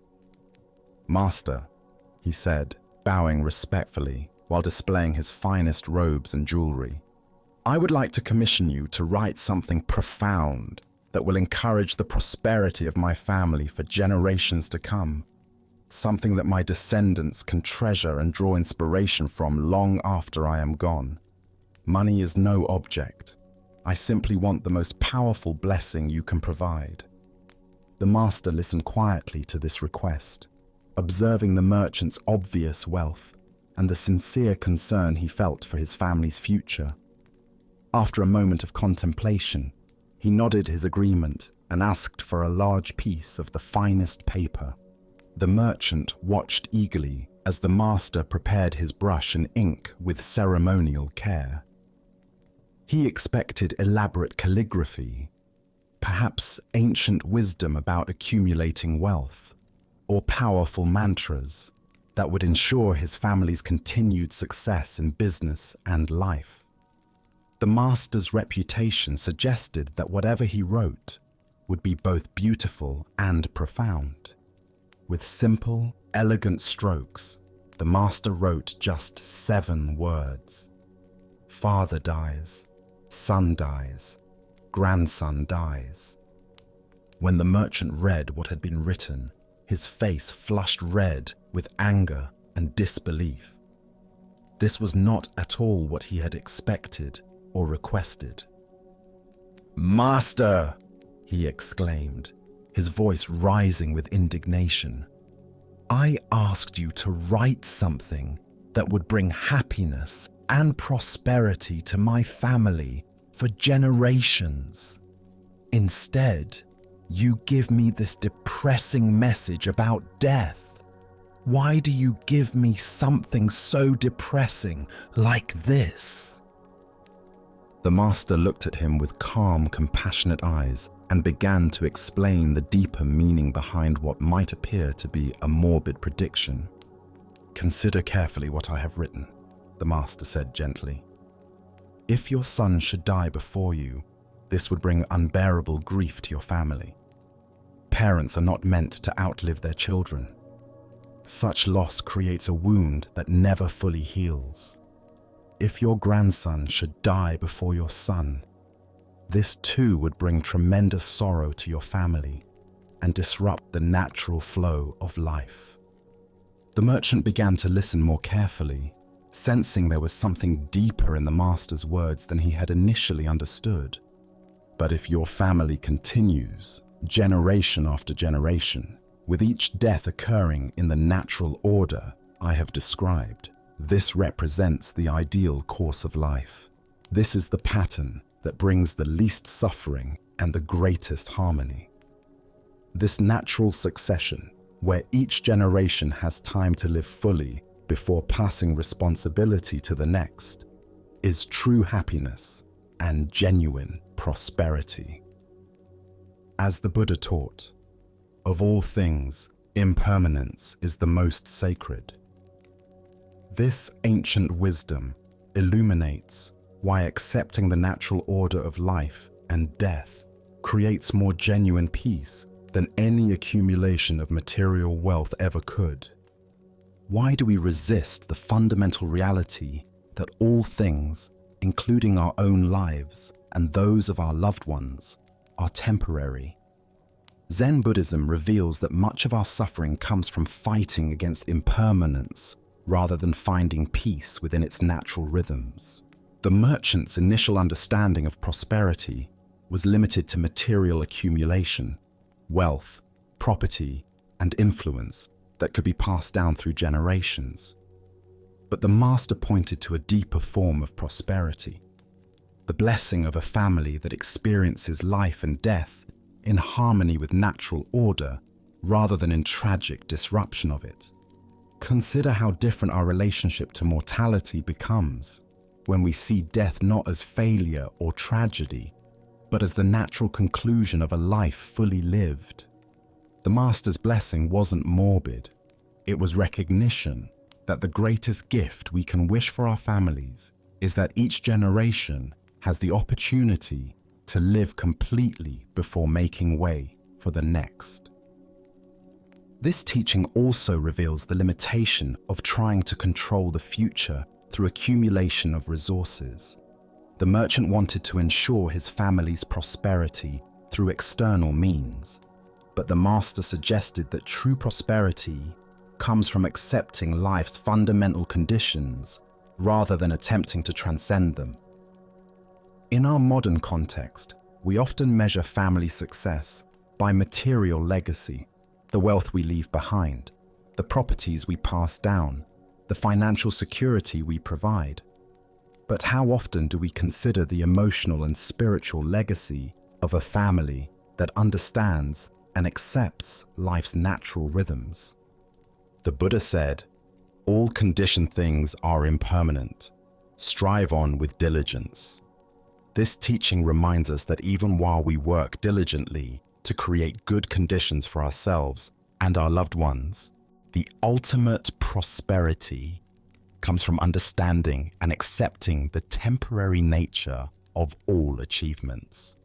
Look deeply at your own hopes and fears for your family's future.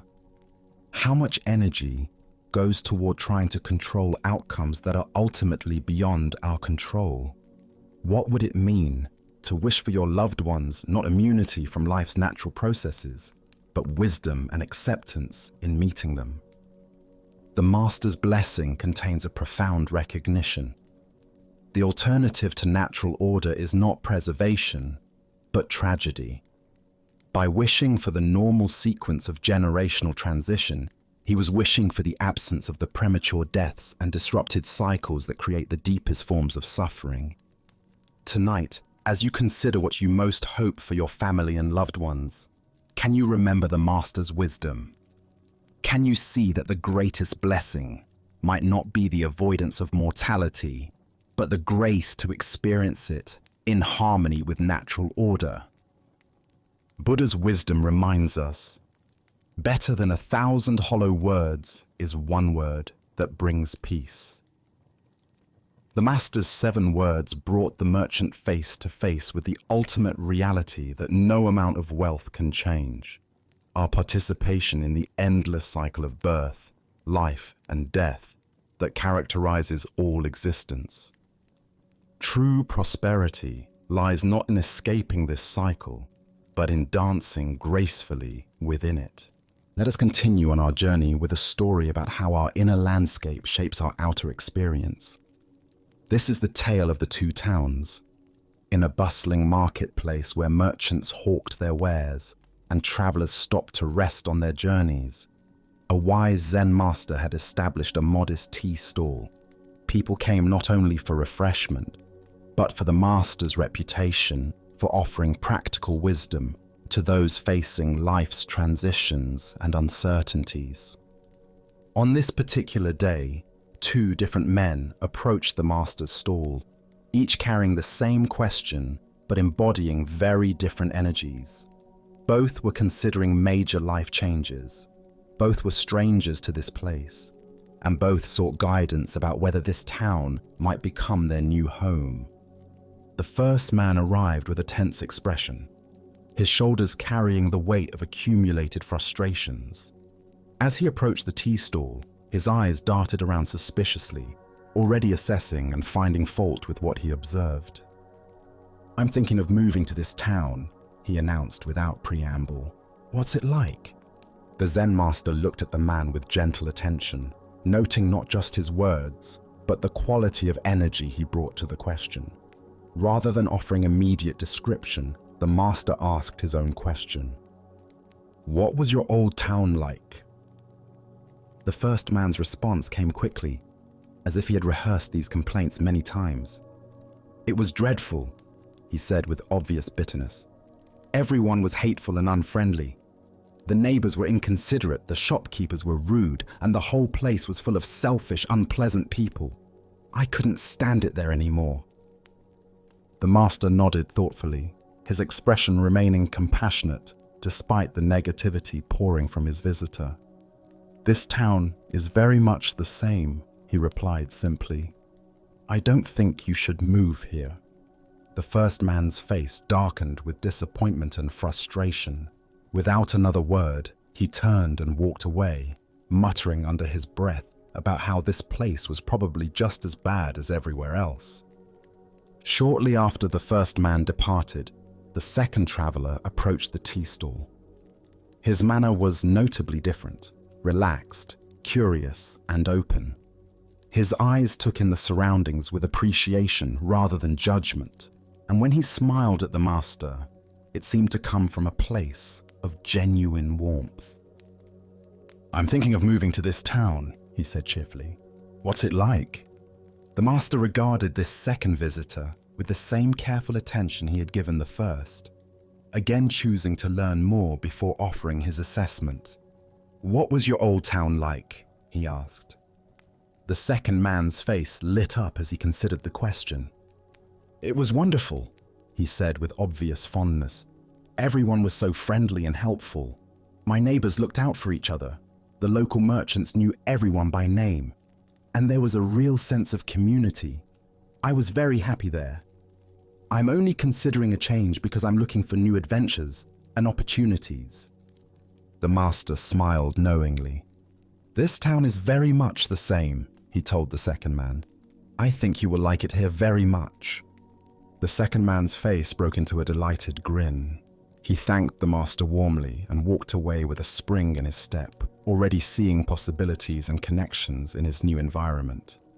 Buddha's wisdom teaches us, all that we are is the result of what we have thought. The mind is everything. What we think, we become. This ancient insight illuminates the profound truth demonstrated by the master's seemingly contradictory responses to the two travelers. Here, we discover one of the most fundamental principles of human experience. We don't see the world as it is, but as we are. The master gave identical answers to both men because he recognized that their questions revealed far more about their internal states than about their external circumstances. Why do some people find community and kindness wherever they go, while others encounter hostility and disappointment in the same environments? Buddhist psychology explains that our perceptual filters, shaped by our habitual mental patterns, literally create our experienced reality. We notice evidence that confirms our existing beliefs while filtering out information that contradicts them. The first man carried what modern psychology might call a negative attribution bias, the tendency to interpret ambiguous situations in the most negative possible way.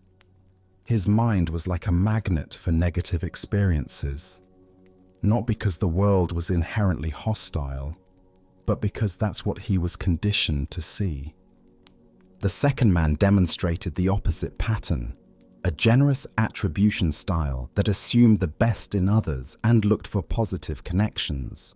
His mind was attuned to kindness and possibility. Consider how this plays out in daily life. Two people can work in the same office and have completely different experiences. One sees politics, competition, and dysfunction everywhere. The other finds mentorship, collaboration, and growth opportunities in the same environment. This doesn't mean that objective conditions don't matter, or that all experiences are equally positive. Rather, it points to the enormous influence our mental habits have on shaping our lived reality. As Zen teacher Jon Kabat-Zinn says, wherever you go, there you are. We carry our internal weather with us, and it colors everything we encounter.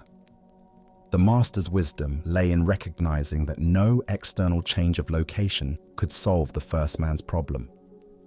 If he moved to this town with the same negative perceptual filters, he would recreate the same disappointing experiences he was trying to escape.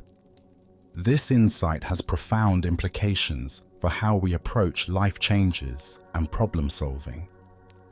Often, when we're unhappy with our circumstances, our first instinct is to change the external conditions. But if we don't address the internal patterns that created our dissatisfaction, we simply recreate similar problems in new settings. But this principle works in both directions. When we cultivate mental habits of appreciation, curiosity, and goodwill, we begin to notice more evidence supporting those perspectives.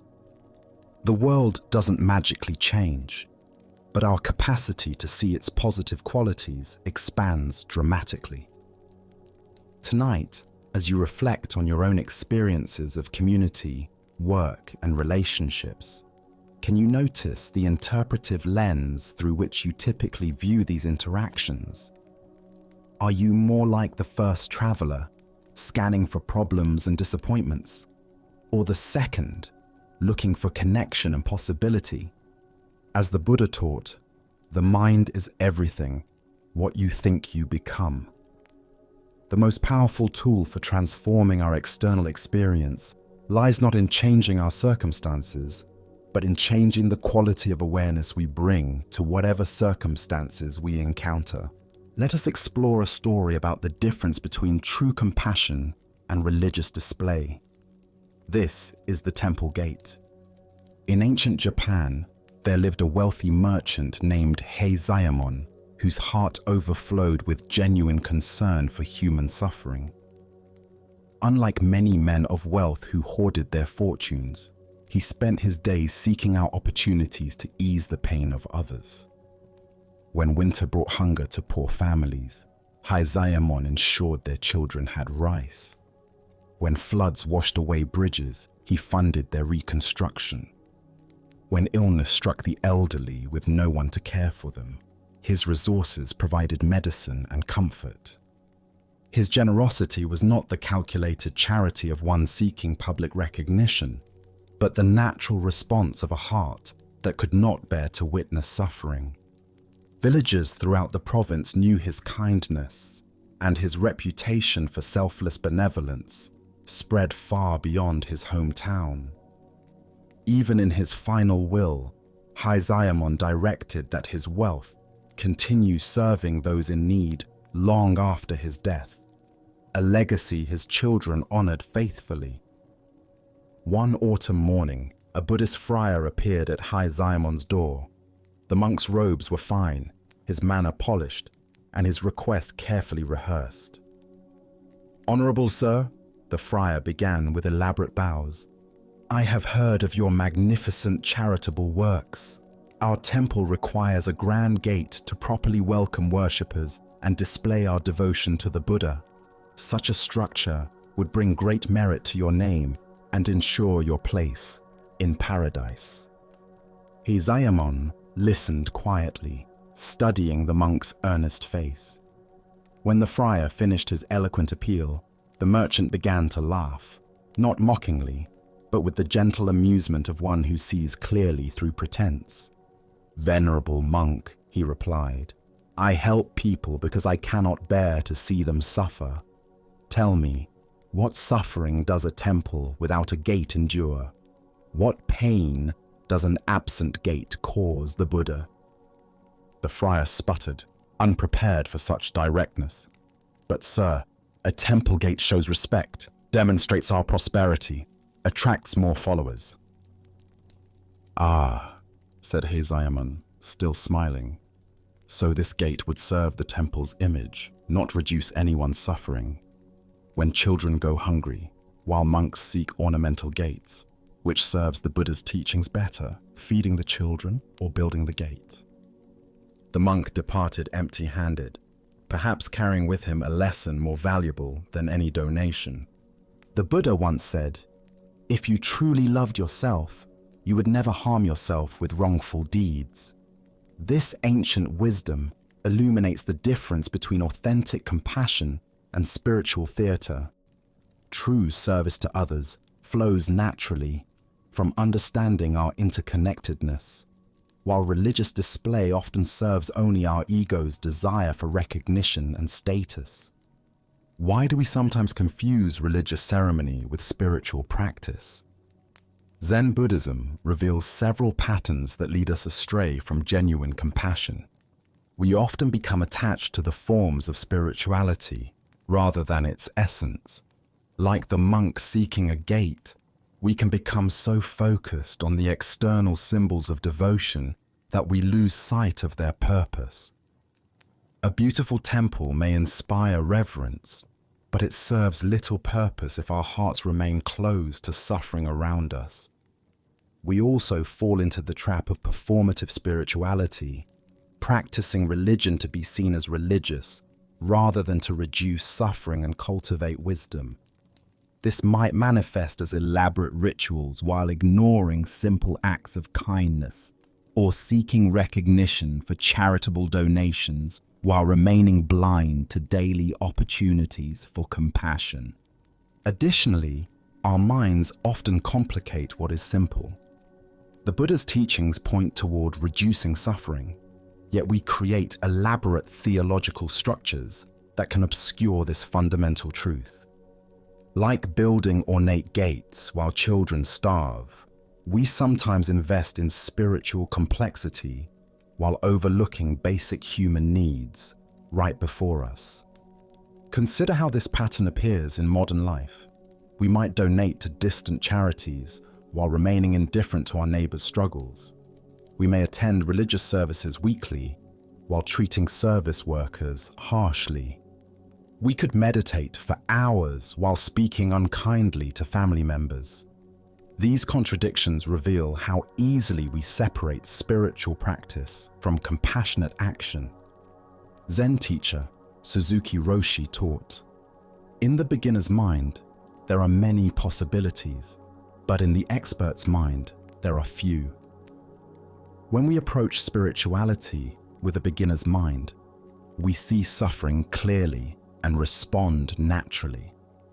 When we become experts in religious forms, we might lose sight of their purpose entirely. The heart of this teaching lies in recognizing that authentic spiritual practice always serves love and reduces suffering. Any religious activity that increases separation, judgment, or self-importance moves us away from the Buddha's path, regardless of how traditional or elaborate it may be. This doesn't mean religious ceremonies lack value, but rather that their worth lies in how they open our hearts and inspire compassionate action. A temple gate serves the Buddha when it welcomes all beings equally, not when it displays the temple's wealth while others go without basic needs. The Buddha said, "Hatred does not cease by hatred, but only by love. This is the eternal rule." When our spiritual practices increase our capacity for love and decrease our tendency toward judgment, they serve their true purpose. When they become opportunities for display or self-aggrandizement, they move us away from awakening. Tonight, as you reflect on your own spiritual practices, can you discern between actions that truly serve compassion and those that might serve your ego? Where in your life might you be building ornamental gates while overlooking genuine opportunities to reduce suffering? As the Buddha taught, better than 1,000 hollow words is one word that brings peace. Let us now turn to a tale about the courage to honor authentic values even when offered attractive alternatives. This is the story of the philosopher Chuang-Tzu and his encounter with worldly temptation. Beside the banks of a gentle river, where clear water flows over smooth stones and willows trail their branches in the current, the great Taoist sage Chuang-Tzu sits in quiet contemplation. The afternoon sun warms his simple robes as he watches the water's endless movement, finding in its ceaseless flow a reflection of the Tao's constant becoming. His mind rests in the natural rhythm of the moment, unencumbered by ambition or the need to be anywhere other than exactly where he is. The peaceful scene is interrupted by the approach of an elaborately dressed official, whose silk garments and formal bearing announce his connection to the royal court. This representative of the prince has traveled far to find the renowned philosopher, carrying with him an offer that most people would consider the opportunity of a lifetime. Master Chuang-Tzu, the official begins with respectful ceremony. His Royal Highness has heard of your great wisdom and wishes to invite you to serve as an advisor in his court. You would be offered a position of tremendous influence, surrounded by luxury, honored by the kingdom's most educated citizens. Your insights would shape important decisions affecting thousands of people. This is a rare privilege that comes to very few. Chuang-Tzu continues watching the river as if he hasn't heard the magnificent offer. The water continues its ancient conversation with the stones, completely indifferent to human ambitions and social hierarchies. Fish move in the depths according to their own purposes, neither seeking advancement nor fearing obscurity. After a long silence, during which the official begins to wonder if the sage is perhaps deaf or lost in meditation too deep for interruption, Chuang-Tzu speaks thoughtfully. "I have heard," he says, still gazing at the flowing water, "that the prince possesses a sacred turtle shell, one that is 2,000 years old. This treasure is kept in the palace, carefully wrapped in the finest silk and precious brocades, housed in an ornate box, and honored as one of the kingdom's most valuable relics." The official nods eagerly, pleased that the conversation seems to be moving toward acceptance of the court position. Yes, that is perfectly true.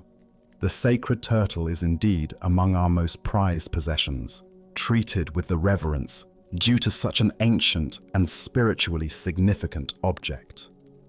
Chuang-Tzu turns his attention from the river to look directly at the court representative.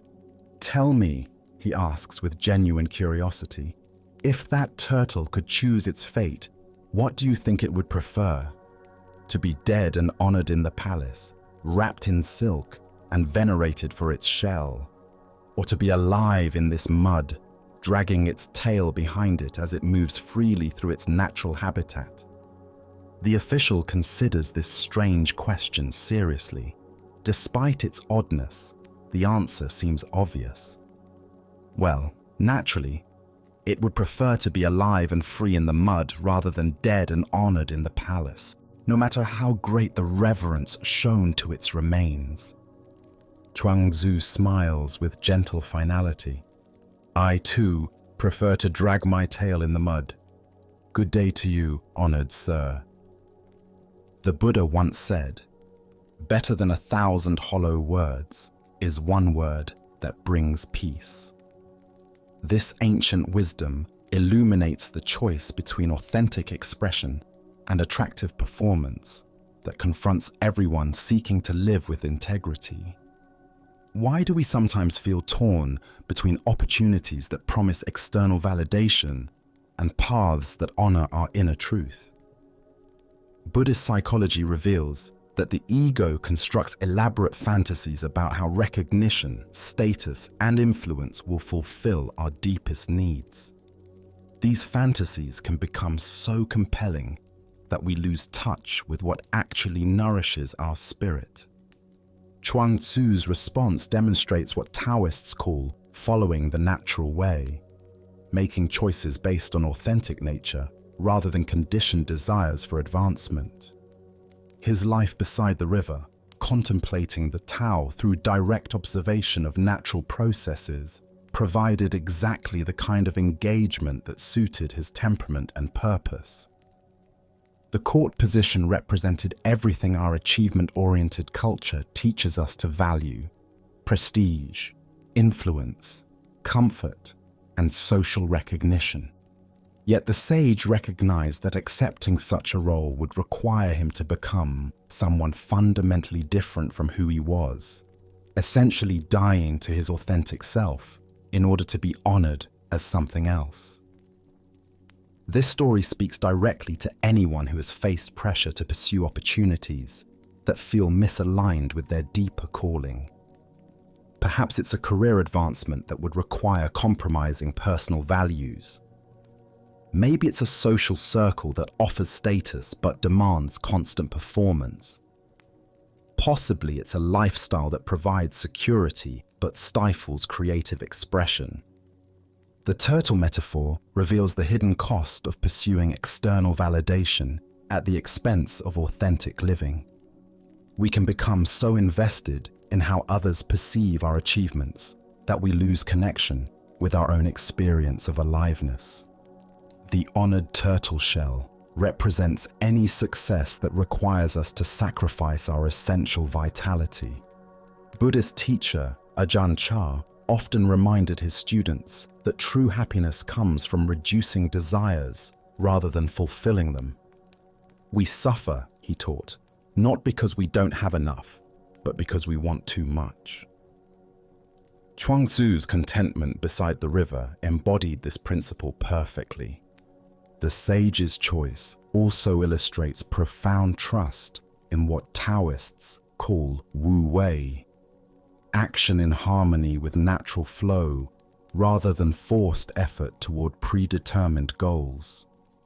His life unfolded according to organic rhythms rather than strategic planning, allowing him to respond spontaneously to each moment's authentic requirements. This doesn't mean we should reject all opportunities for growth or service, but rather that we should evaluate them based on whether they allow our authentic nature to express itself more fully.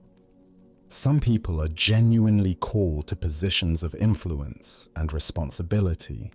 Others serve life most effectively through quieter, less visible contributions. The deeper teaching here concerns the difference between following external expectations and honoring internal guidance. Our consumer culture constantly suggests that happiness lies in acquiring more status, more recognition, more influence, more stuff. But wisdom traditions consistently point toward contentment arising from alignment with our true nature. Master Linji taught his students to become people of no rank, those who don't define themselves through social positions, but through the quality of presence they bring to each moment. This freedom from needing to be somebody special, paradoxically, allows our genuine gifts to emerge more naturally. Chuang-Tzu's riverside contemplation represents any activity that connects us with sources of meaning deeper than social validation. For some, this might be artistic expression, spending time in nature, or simple acts of service. For others, it could be raising children, building things with their hands, or engaging in spiritual practice. Tonight, as you consider the various opportunities and pressures in your own life, can you distinguish between what your ego thinks you should want and what your deeper wisdom actually values? Perhaps you'll discover that the most fulfilling path involves trusting your authentic nature rather than pursuing what others believe will make you happy. As the Buddha taught, your work is to discover your work and then with all your heart to give yourself to it. Sometimes our true work looks remarkably like dragging our tail in the mud, and sometimes that's exactly where we belong. Let us now turn to a story about the fundamental truth that governs all experience. This is the teaching of the meditation student and the wise reminder. A young student had been practicing meditation for several months with sincere dedication. Each morning and evening, he would sit quietly on his cushion, close his eyes, and attempt to follow the breathing techniques his teacher had shown him. Some days, the practice felt natural and peaceful, but recently he had been struggling with what seemed like constant distraction and discomfort. On this particular morning, he could barely sit still for 5 minutes before frustration overwhelmed him.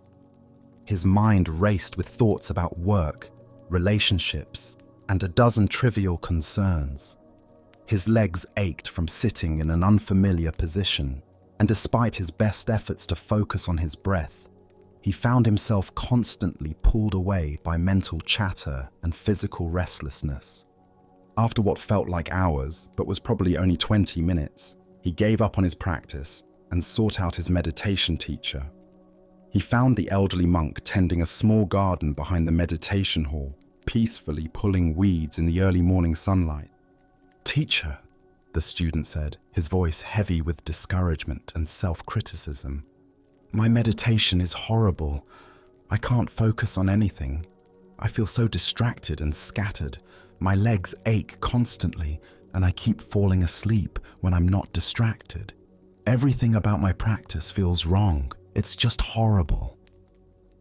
The teacher looked up from his gardening, soil still clinging to his weathered hands, and met the student's frustrated gaze with calm, knowing eyes. He listened to the young man's litany of complaints without judgment or surprise, as if he had heard these exact same words countless times before.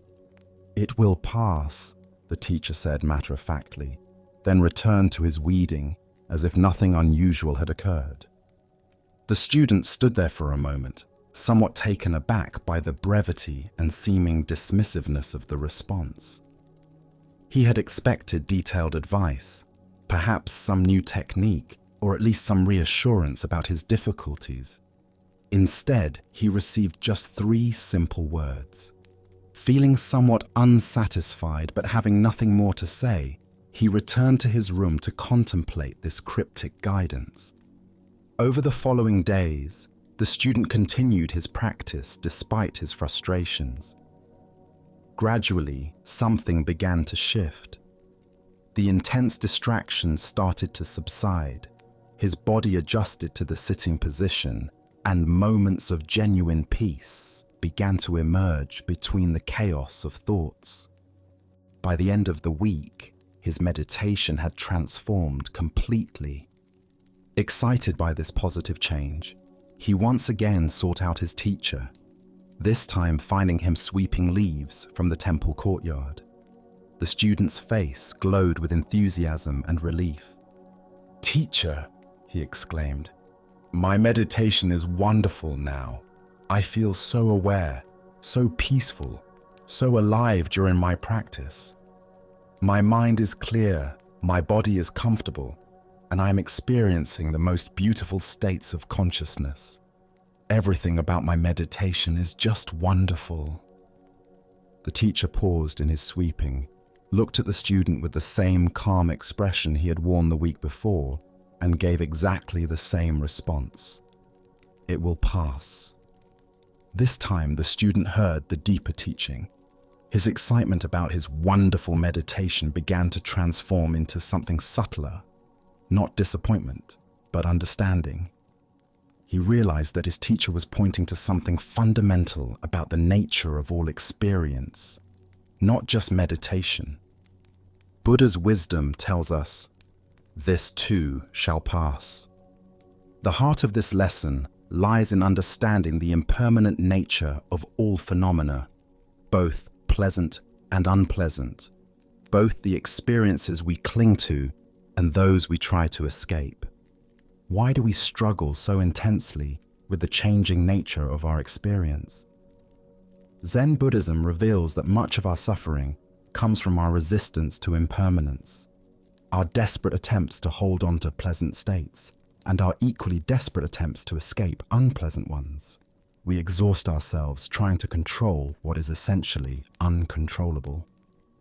The student's meditation experiences, both horrible and wonderful, were equally temporary. His teacher's consistent response pointed to a deeper stability that exists beneath the constantly changing surface of experience.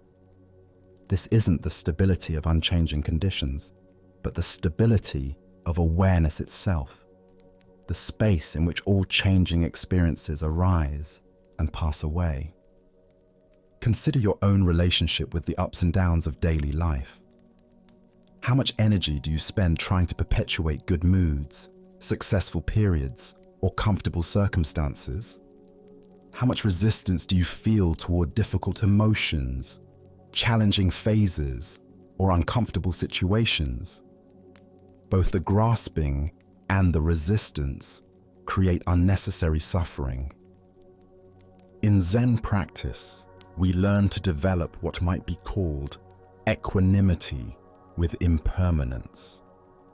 This doesn't mean becoming indifferent to our experiences or not caring about outcomes.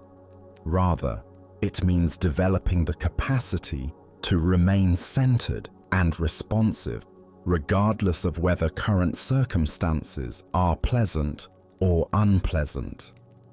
The teacher's repeated phrase, "It will pass," contains both comfort and challenge. It offers comfort during difficult times by reminding us that no painful state lasts forever. It challenges us during pleasant times by preventing us from building our identity around temporary successes or peak experiences. Zen Master Suzuki Roshi taught, "Each of you is perfect the way you are, and you can use a little improvement." This paradox points to the same truth the meditation teacher was sharing. We can fully appreciate and engage with our current experience while simultaneously holding it lightly, knowing it will inevitably change. Look deeply at your own patterns of attachment and aversion. Where in your life are you trying to make permanent what is naturally temporary? Where are you exhausting yourself fighting against conditions that will shift on their own if you simply allow them to run their natural course? The Buddha said, "All conditioned things are impermanent. Strive on with diligence." This teaching invites us to pour ourselves wholeheartedly into life while simultaneously holding all outcomes lightly. We can care deeply about our practice, our relationships, our work, and our growth, while remembering that all forms and experiences are temporary visitors in the space of awareness. This understanding transforms how we relate to both success and failure, both pleasure and pain. Instead of being thrown around by the inevitable fluctuations of life, we can find our stability in the awareness that remains constant while everything else changes. Tonight, as you notice whatever states of mind and body are present, whether comfortable or uncomfortable, pleasant or unpleasant, clear or confused, can you remember the meditation teacher's simple wisdom? Can you hold your current experience fully while simultaneously knowing that it, like everything else, will pass?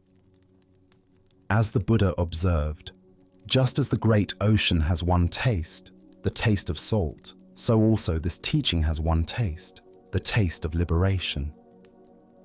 The taste of liberation is found not in achieving permanent pleasant states, but in discovering the freedom that comes from dancing gracefully with the ever-changing nature of existence itself. Let us now turn to a story about the most profound spiritual truth hiding in the most obvious place. This is the dialogue between Joshu and Nansen about the ordinary mind. In a quiet mountain monastery where morning mist drifted between ancient pine trees and the sound of temple bells echoed across distant valleys, two masters engaged in a conversation that would illuminate the very heart of Zen understanding. Joshu, despite his own considerable wisdom and years of practice, approached his teacher Nansen with the earnestness of a sincere student seeking to understand the deepest mysteries of existence. The two men sat facing each other in the temple's meditation hall, where countless seekers before them had wrestled with the same fundamental questions about the nature of awakening. Joshu's inquiry came from a place of genuine perplexity. After years of intensive practice, meditation and study, he still felt uncertain about the very foundation of the spiritual path. "Master," Joshu began with characteristic directness, "what exactly is the way? With all our practices and teachings, what are we ultimately seeking?" Nansen's response was immediate and surprisingly simple. "Ordinary mind is the way," he replied, as if stating the most obvious fact in the world. This answer clearly puzzled Joshu, who had expected something more esoteric, more complex, more removed from everyday experience.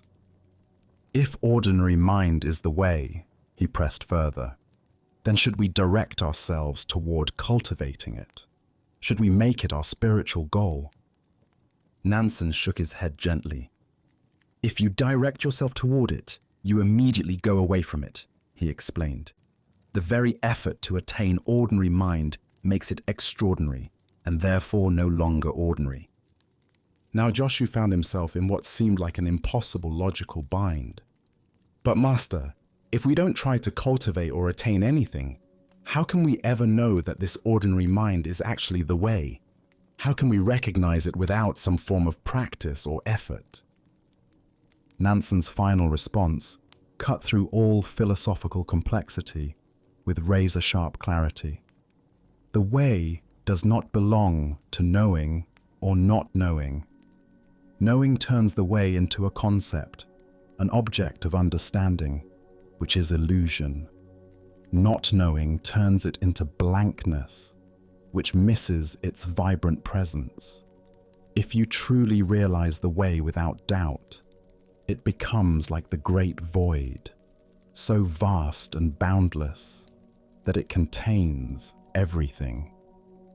How then could there be any distinction between right and wrong, sacred and mundane, ordinary and extraordinary?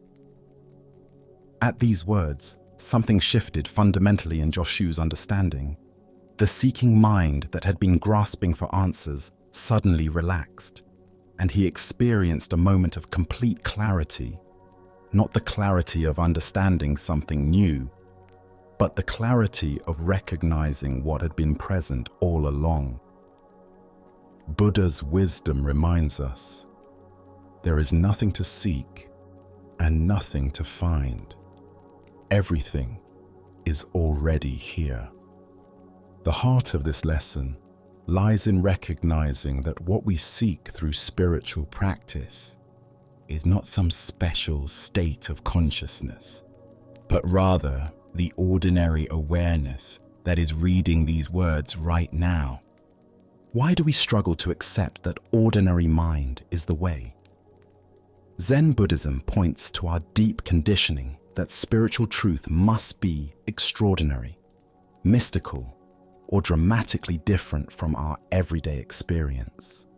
We imagine enlightenment as a permanent state of bliss, cosmic consciousness, or supernatural abilities, when in reality, it is simply the natural state of awareness without the overlay of seeking and striving. Our spiritual seeking often becomes its own obstacle. Like a person frantically searching for glasses while wearing them, we exhaust ourselves looking for something we already possess. The very effort to attain a special spiritual state creates the sense of separation between seeker and sought, between the ordinary self and some idealized, awakened self. Consider how your own mind works in this very moment. Thoughts arise and pass away. Sensations appear in your body. Sounds reach your ears. Emotions flow through your awareness. This natural functioning of consciousness, without any special effort or concentration, is what Nansen calls ordinary mind. It is already enlightened, not because it achieves some particular state, but because it is the very space in which all states appear and dissolve. Zen master Huang Po taught, "Your everyday mind, that is the way, just like now, without seeking anything, without grasping after the fruits of Zen, just this mind that thinks and feels and perceives. This is Buddha. This ordinariness is precisely what makes it so difficult to recognize. We keep looking past it for something more impressive. The great void that Nansen mentions is not empty space, but rather the spacious awareness in which all experiences arise. Like the sky that remains unchanged whether filled with clouds or clear, this awareness remains constant through all the changing contents of experience. Joy and sorrow, clarity and confusion, peace and agitation, all appear and disappear within this unchanging background of ordinary awareness. This understanding revolutionizes our approach to spiritual practice. Instead of trying to achieve some special state, we learn to recognize the awareness that is already present. Instead of seeking to transcend ordinary experience, we discover the extraordinary nature of ordinariness itself. The sound of rain becomes as sacred as temple bells. Washing dishes becomes as profound as formal meditation. In Japanese aesthetics, there is a concept called wabi-sabi, finding beauty in imperfection and impermanence. This appreciation for the ordinary and imperfect reflects the same understanding that Nansen points toward. The way is not found in perfected states, but in the natural flow of life exactly as it is. Tonight, as you experience the simple fact of being aware of these words, aware of your breathing, aware of the sounds around you, can you recognize this ordinary awareness as what you have been seeking all along? Can you relax the effort to become something other than what you already are? As the Buddha taught, peace comes from within. Do not seek it without. The way is not a destination to reach, but the very ground you are already standing on. In accepting your ordinary mind as Buddha mind, you discover that the spiritual journey was never about going somewhere else, but about recognizing where you have always been. As we continue our journey through the wisdom of Zen Buddhism, let us explore a teaching about the profound difference between passive surrender and active compassion. This is the parable of the lion and the fox. In a land where drought had lasted many months and both humans and animals struggled to find sustenance, there lived a man whose heart burned with spiritual longing. Every day he prayed with desperate intensity, asking for the awareness and wisdom that would bring success to his life. His prayers were sincere, but filled with anxiety, for he had tried many approaches to prosperity, various jobs, different strategies, numerous plans, yet nothing had brought him the security and fulfillment he sought. His frustration grew as his resources dwindled and his situation became increasingly precarious. There must be some secret to life that I'm missing, he thought. Some spiritual principle that, once understood, will unlock the doors to abundance and peace. One night, after hours of fervent prayer, he fell into a deep sleep and began to dream. In his dream, a voice spoke to him with crystal clarity. "Go into the forest tomorrow morning. There you will find the understanding you seek." The man woke with his heart pounding with excitement and hope. This felt different from ordinary dreams. The voice had carried such authority, such certainty. Without delay, he prepared simple provisions and set out at first light for the ancient forest that bordered his village.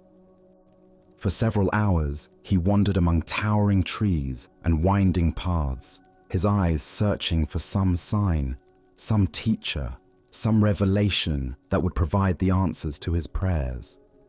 The morning air was cool and fragrant with wildflowers, but his anxiety made it difficult to appreciate the natural beauty surrounding him. As midday heat began to build, exhaustion forced him to rest beside a small stream. He sat on a smooth boulder, wondering if he had misunderstood the dream's message, when movement caught his eye between two large rocks in a shaded alcove nearby. To his amazement, he discovered a fox lying peacefully in the cool space. But this fox had no legs. Where its limbs should have been, there were only healed scars. Yet the animal appeared calm and well-nourished rather than starving or distressed as he would have expected. How extraordinary, the man thought. How does a creature with no ability to hunt or forage manage to survive in the wilderness? Curious and sensing this might be connected to his spiritual quest, he concealed himself and waited to see what would happen. As the sun began to set, painting the forest in golden light, he heard heavy footsteps approaching through the underbrush. A magnificent lion emerged into the clearing, carrying fresh meat in its powerful jaws. Without any apparent reason or expectation of return, the lion gently placed the meat directly in front of the legless fox and then disappeared back into the forest. The man's heart leaped with understanding. "Ah," he exclaimed silently, "now I see the secret to success in life. The answer is complete surrender and trust. I don't need to struggle and strive and worry about providing for myself. All I need to do is have faith that the universe will take care of all my needs. God will provide everything, just as the lion provides for the fox. My role is simply to trust and receive." Filled with this new spiritual insight, the man returned home and immediately began practicing what he believed he had learned. He stopped seeking work, stopped making efforts to improve his situation, and instead spent his days in prayer and meditation, waiting for providence to supply his needs as it had for the legless fox. Days passed, then weeks. His food stores depleted, his strength began to fade, and his situation became desperate. Yet he maintained his faith that his surrender would be rewarded, that his trust would be vindicated by divine intervention. 2 weeks into this experiment, weak from hunger and beginning to doubt his interpretation, the man had another vivid dream. The same authoritative voice that had sent him to the forest now spoke again, but this time with a tone of gentle correction. "Fool," the voice said, not with cruelty, but with compassionate clarity. "Be like the lion, not like the fox." Buddha spoke of this when he said, "Thousands of candles can be lighted from a single candle, and the life of the candle will not be shortened." The story points us toward understanding the profound difference between spiritual surrender and spiritual service. Why do we sometimes mistake passivity for spiritual practice? Zen Buddhism reveals that our ego mind often seeks the path of least resistance, preferring to receive rather than give, to be cared for rather than to care for others. True surrender involves releasing our attachment to outcomes while maintaining wholehearted engagement with compassionate action. The man's initial interpretation represented a common spiritual misunderstanding, the belief that faith means waiting for external forces to solve our problems. But genuine spiritual maturity involves recognizing our responsibility to be the hands and heart through which compassion flows into the world. Look deeply at your own relationship to giving and receiving. Are there areas where you've been waiting for others to provide what you could offer yourself? Perhaps waiting for someone else to create the community you long for, to start the project you've envisioned, or to show the kindness you wish to see in the world. This ancient wisdom illuminates the difference between victim consciousness and co-creator consciousness. The fox, through no choice of its own, required care and received it through the lion's generosity. But humans possess capacities the fox lacks: intelligence, creativity, the ability to plan and provide not only for ourselves, but for others who truly cannot provide for themselves. The deeper teaching here shows us that spiritual awakening doesn't exempt us from worldly responsibility, but transforms how we engage with it. True faith isn't passive waiting, but active participation in the web of interdependence that connects all beings. We are called to be both lion and fox, receiving grace when we genuinely need it, offering strength when others require our support. Consider the people in your life who might be in the fox's position through circumstances beyond their control: illness, age, disability, or temporary crisis. And consider the areas where you have lion-like capacities, skills, resources, energy, or opportunities that could serve others' well-being. Zen Master Dogen taught, "To study the Buddha way is to study the self. To study the self is to forget the self. To forget the self is to be actualized by myriad things." This teaching points toward the natural movement from self-preoccupation to selfless service that marks spiritual maturity. The man's transformation from seeking to be cared for to recognizing his calling to care for others represents the shift from spiritual materialism to genuine Dharma practice. Instead of using spirituality to get what we want, we begin using our gifts to give what others need. In Zen practice, we cultivate what's called the Bodhisattva ideal, the aspiration to work for the liberation of all beings, rather than seeking only our own comfort and security. This doesn't mean we neglect our genuine needs, but that we hold them within the larger context of universal well-being. The Buddha said, "If you light a lamp for somebody, it will also brighten your path." Often, the success and fulfillment we seek comes not through focusing on our own needs, but through dedicating ourselves to serving something greater than our personal concerns. This teaching challenges us to examine our motivations for spiritual practice itself. Are we seeking enlightenment as a form of ultimate self-improvement? Or are we cultivating wisdom and compassion to better serve the world's needs? Are we praying for divine provision? Or are we asking how we can become instruments of provision for others? The voice in the dream offered correction with love, not condemnation. The man's initial misunderstanding was part of his learning process, not a spiritual failure. Sometimes we need to experience our own helplessness before we can understand our power to help others. Tonight, as you consider the gifts and capacities you've been given, can you sense how they might be intended, not just for your own security, but for the welfare of others? Can you feel the difference between spiritual seeking that focuses on what you can get and spiritual practice that asks what you can give? As the Buddha taught, in caring for others, you care for yourself. In caring for yourself, you care for others. The lion's generous feeding of the fox represents the natural flow of compassion that arises when we recognize our fundamental interconnection. By being the lion when we can, we ensure that others will be lions for us when we truly need their care. Let us continue our journey with a story about the transformative power of innocence and how genuine gratitude can emerge from the most unexpected circumstances. This is The Kind Ferryman.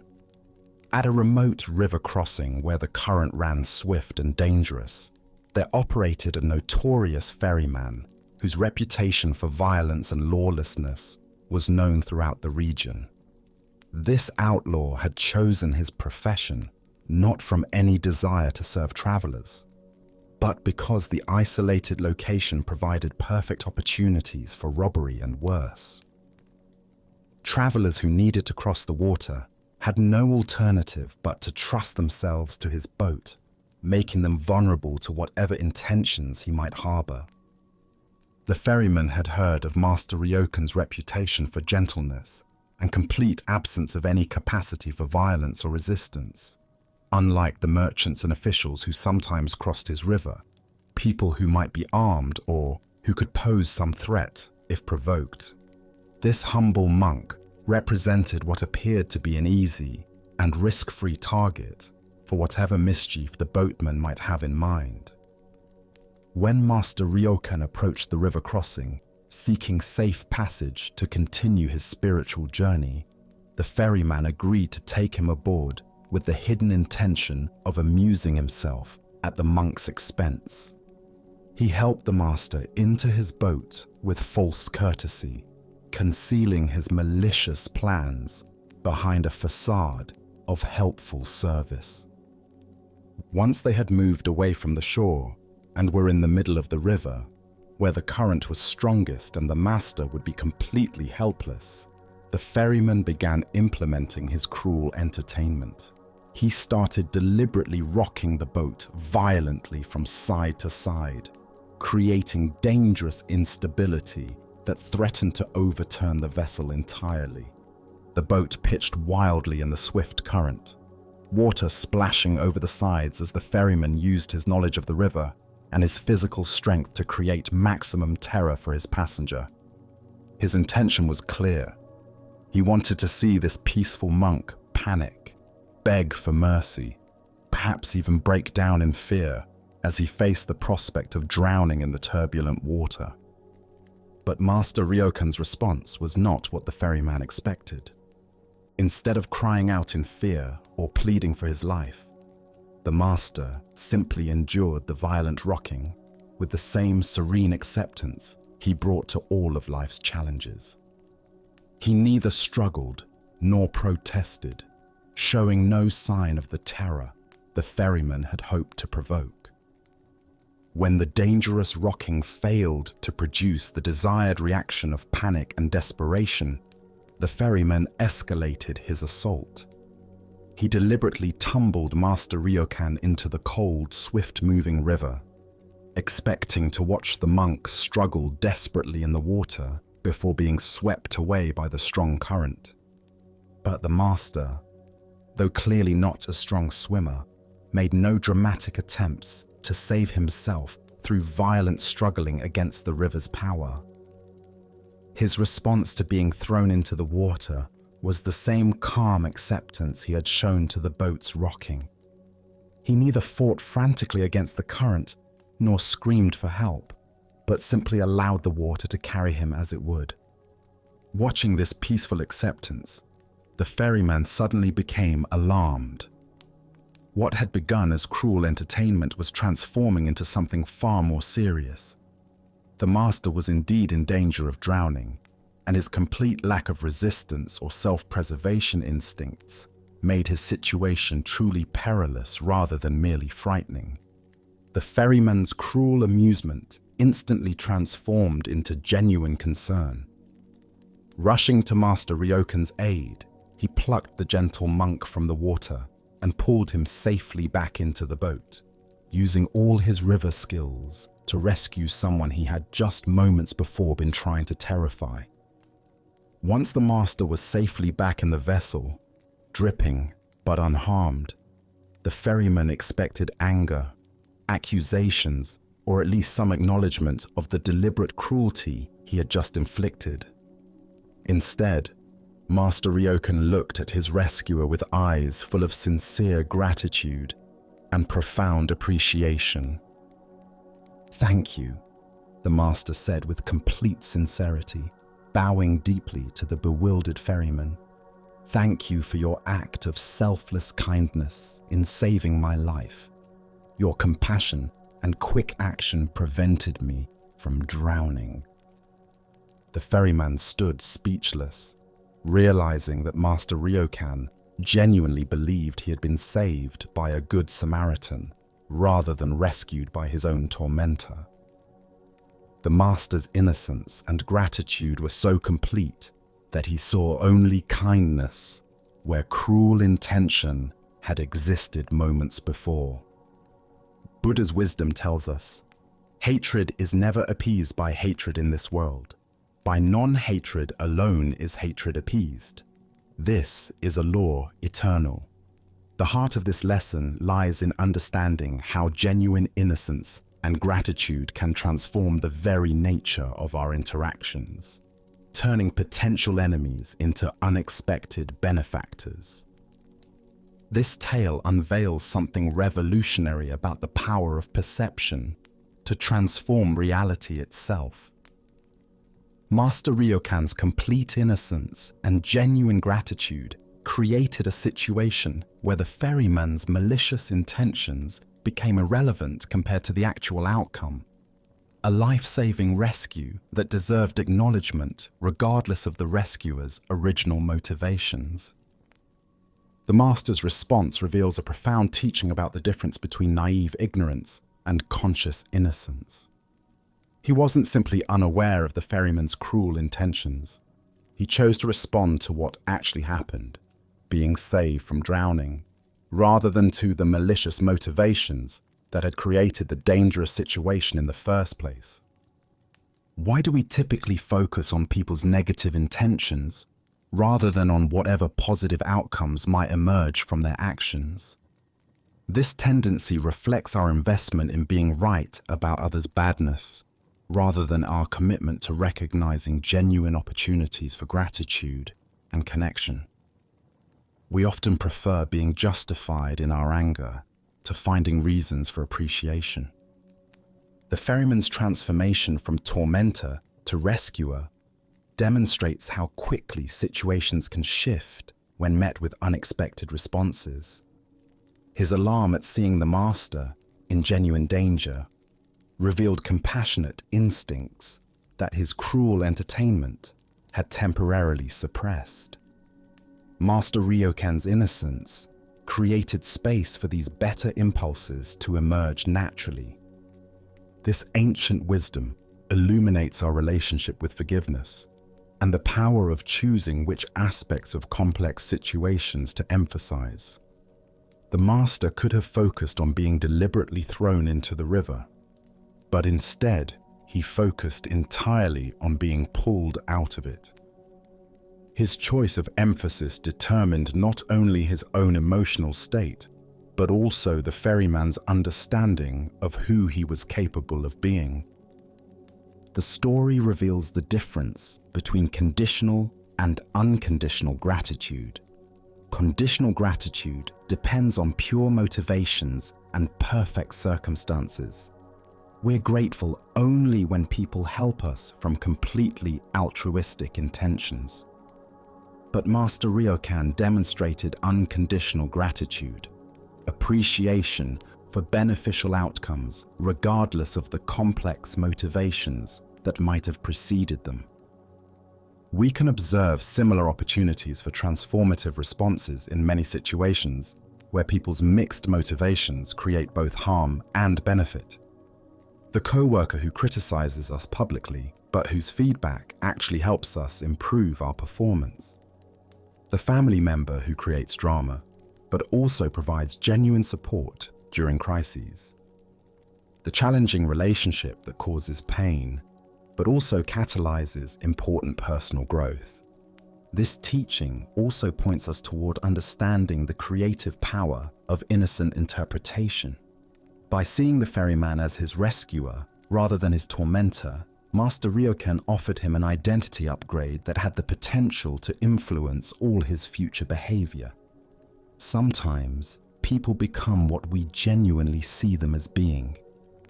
Zen practice cultivates what might be called selective attention.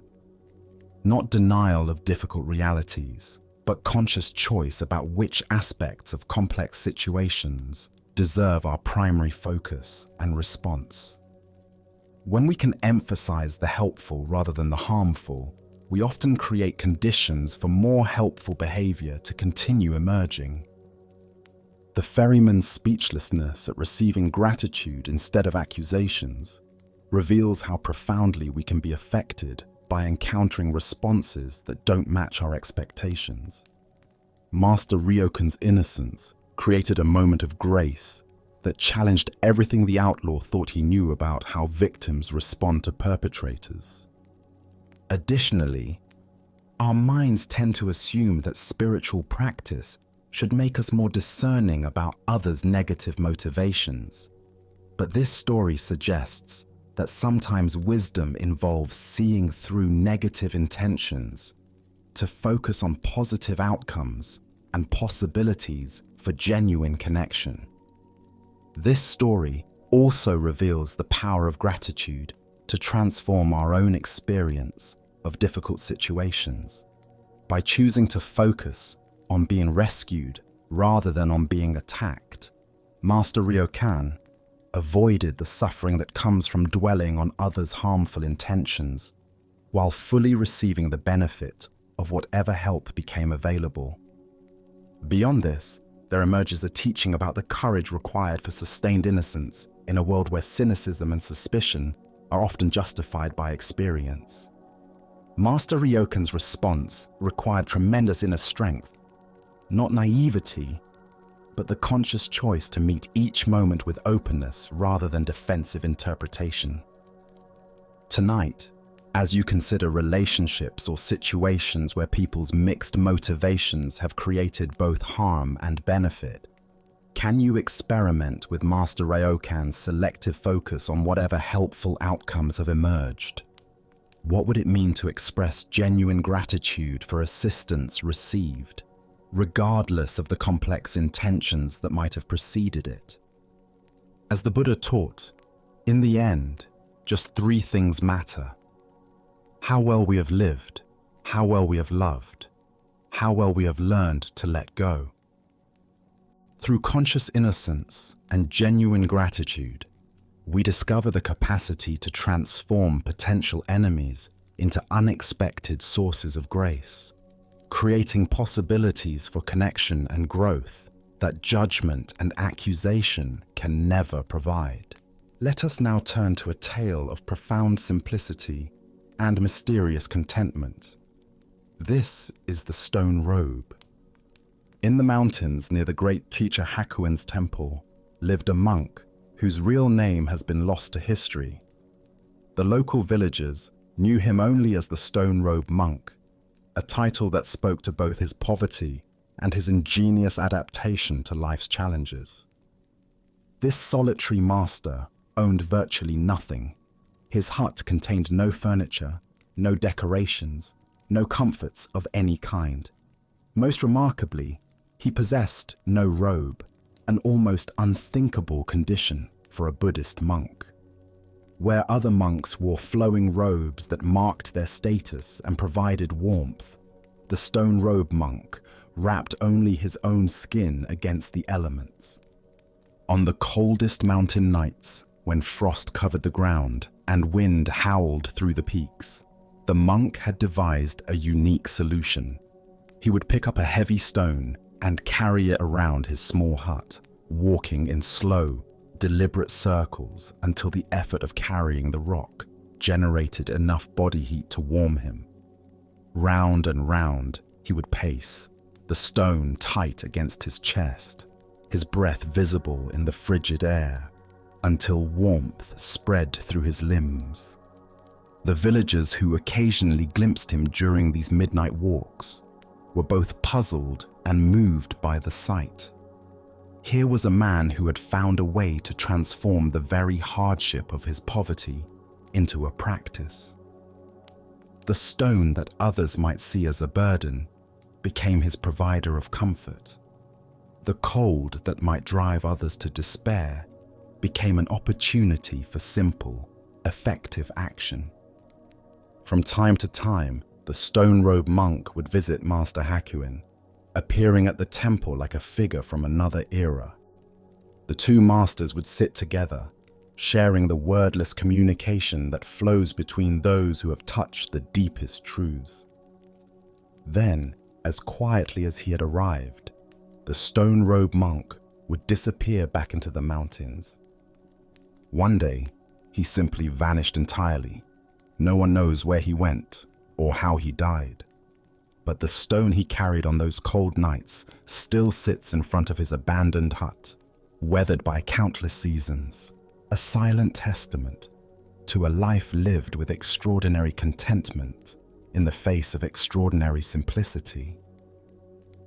The Buddha understood that health is the greatest gift, contentment the greatest wealth, faithfulness the best relationship.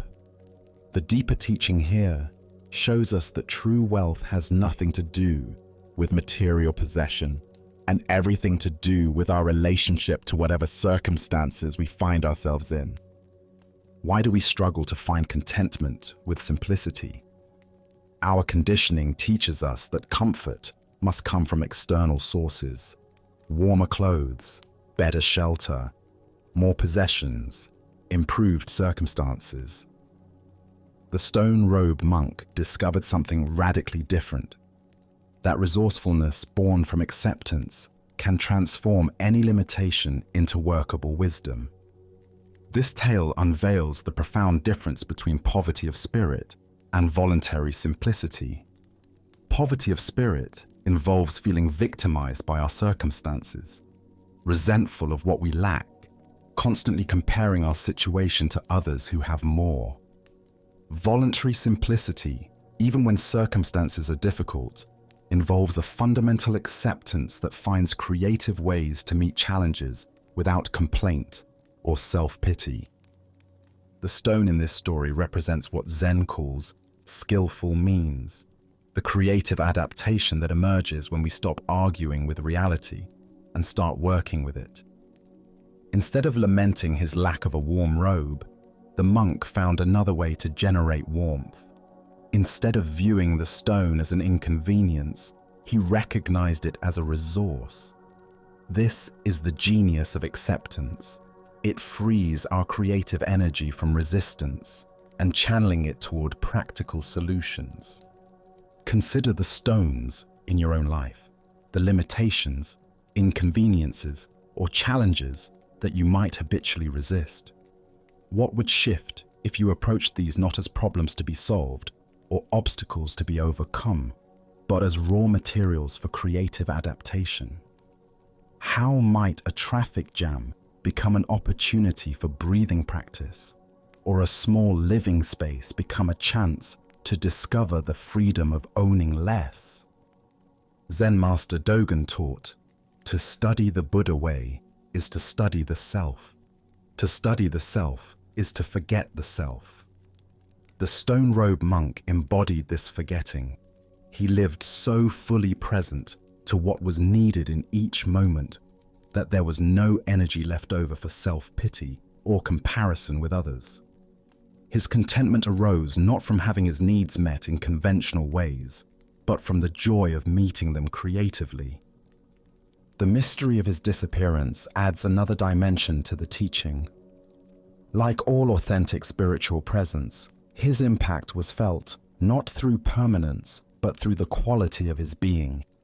He left no teachings, founded no school, attracted no permanent students. Yet the stone remains, inviting anyone who encounters it to contemplate the possibility of profound contentment within the simplest circumstances. Tonight, as you rest in whatever comfort or discomfort surrounds you, can you sense the stone-robed monk's spirit? Can you feel the possibility of finding warmth not through acquiring more, but through fully embracing what is already present? As the Buddha taught, very little is needed to make a happy life. It is all within yourself, in your way of thinking. The stone waits patiently to teach us that true wealth lies in our capacity to find creative contentment with whatever life provides. As we arrive at the end of our time together, take a moment to notice the quiet space that has opened up within you. Can you feel how the burdens you carried just a short while ago have become lighter? This deep sense of calm isn't something you've been given. It's a stillness you have allowed to surface. a peace that is always present beneath the noise of a busy mind. The Buddha once said, "Holding on to anger is like grasping a hot coal with the intent of throwing it at someone else. You are the one who gets burned." This simple truth echoes through tonight's teachings. Each story has been a gentle nudge, reminding you to let go of what harms you. Whether it's releasing the pride of being the giver, accepting the natural cycles of life, refusing to carry the insults of others, or loosening your grip on what you believe you can't live without, the path to freedom is the same. The wisdom from these tales has now settled within you, a quiet resource you can return to any time you need it. Think of this feeling not as an escape, but as a return to your natural state. Notice the ease in your breathing, the softness in your body, the space between your thoughts. This is the clarity that arises when we stop struggling. As you drift towards sleep, know that this peace is yours to keep. It doesn't depend on a crackling fire or soothing music. It lives in your awareness. Carry this gentle strength with you when you wake, a quiet reminder that you always have the choice to put down the hot coal and simply be free. Sleep well, and thank you for joining us on this journey at Sleepy Monk.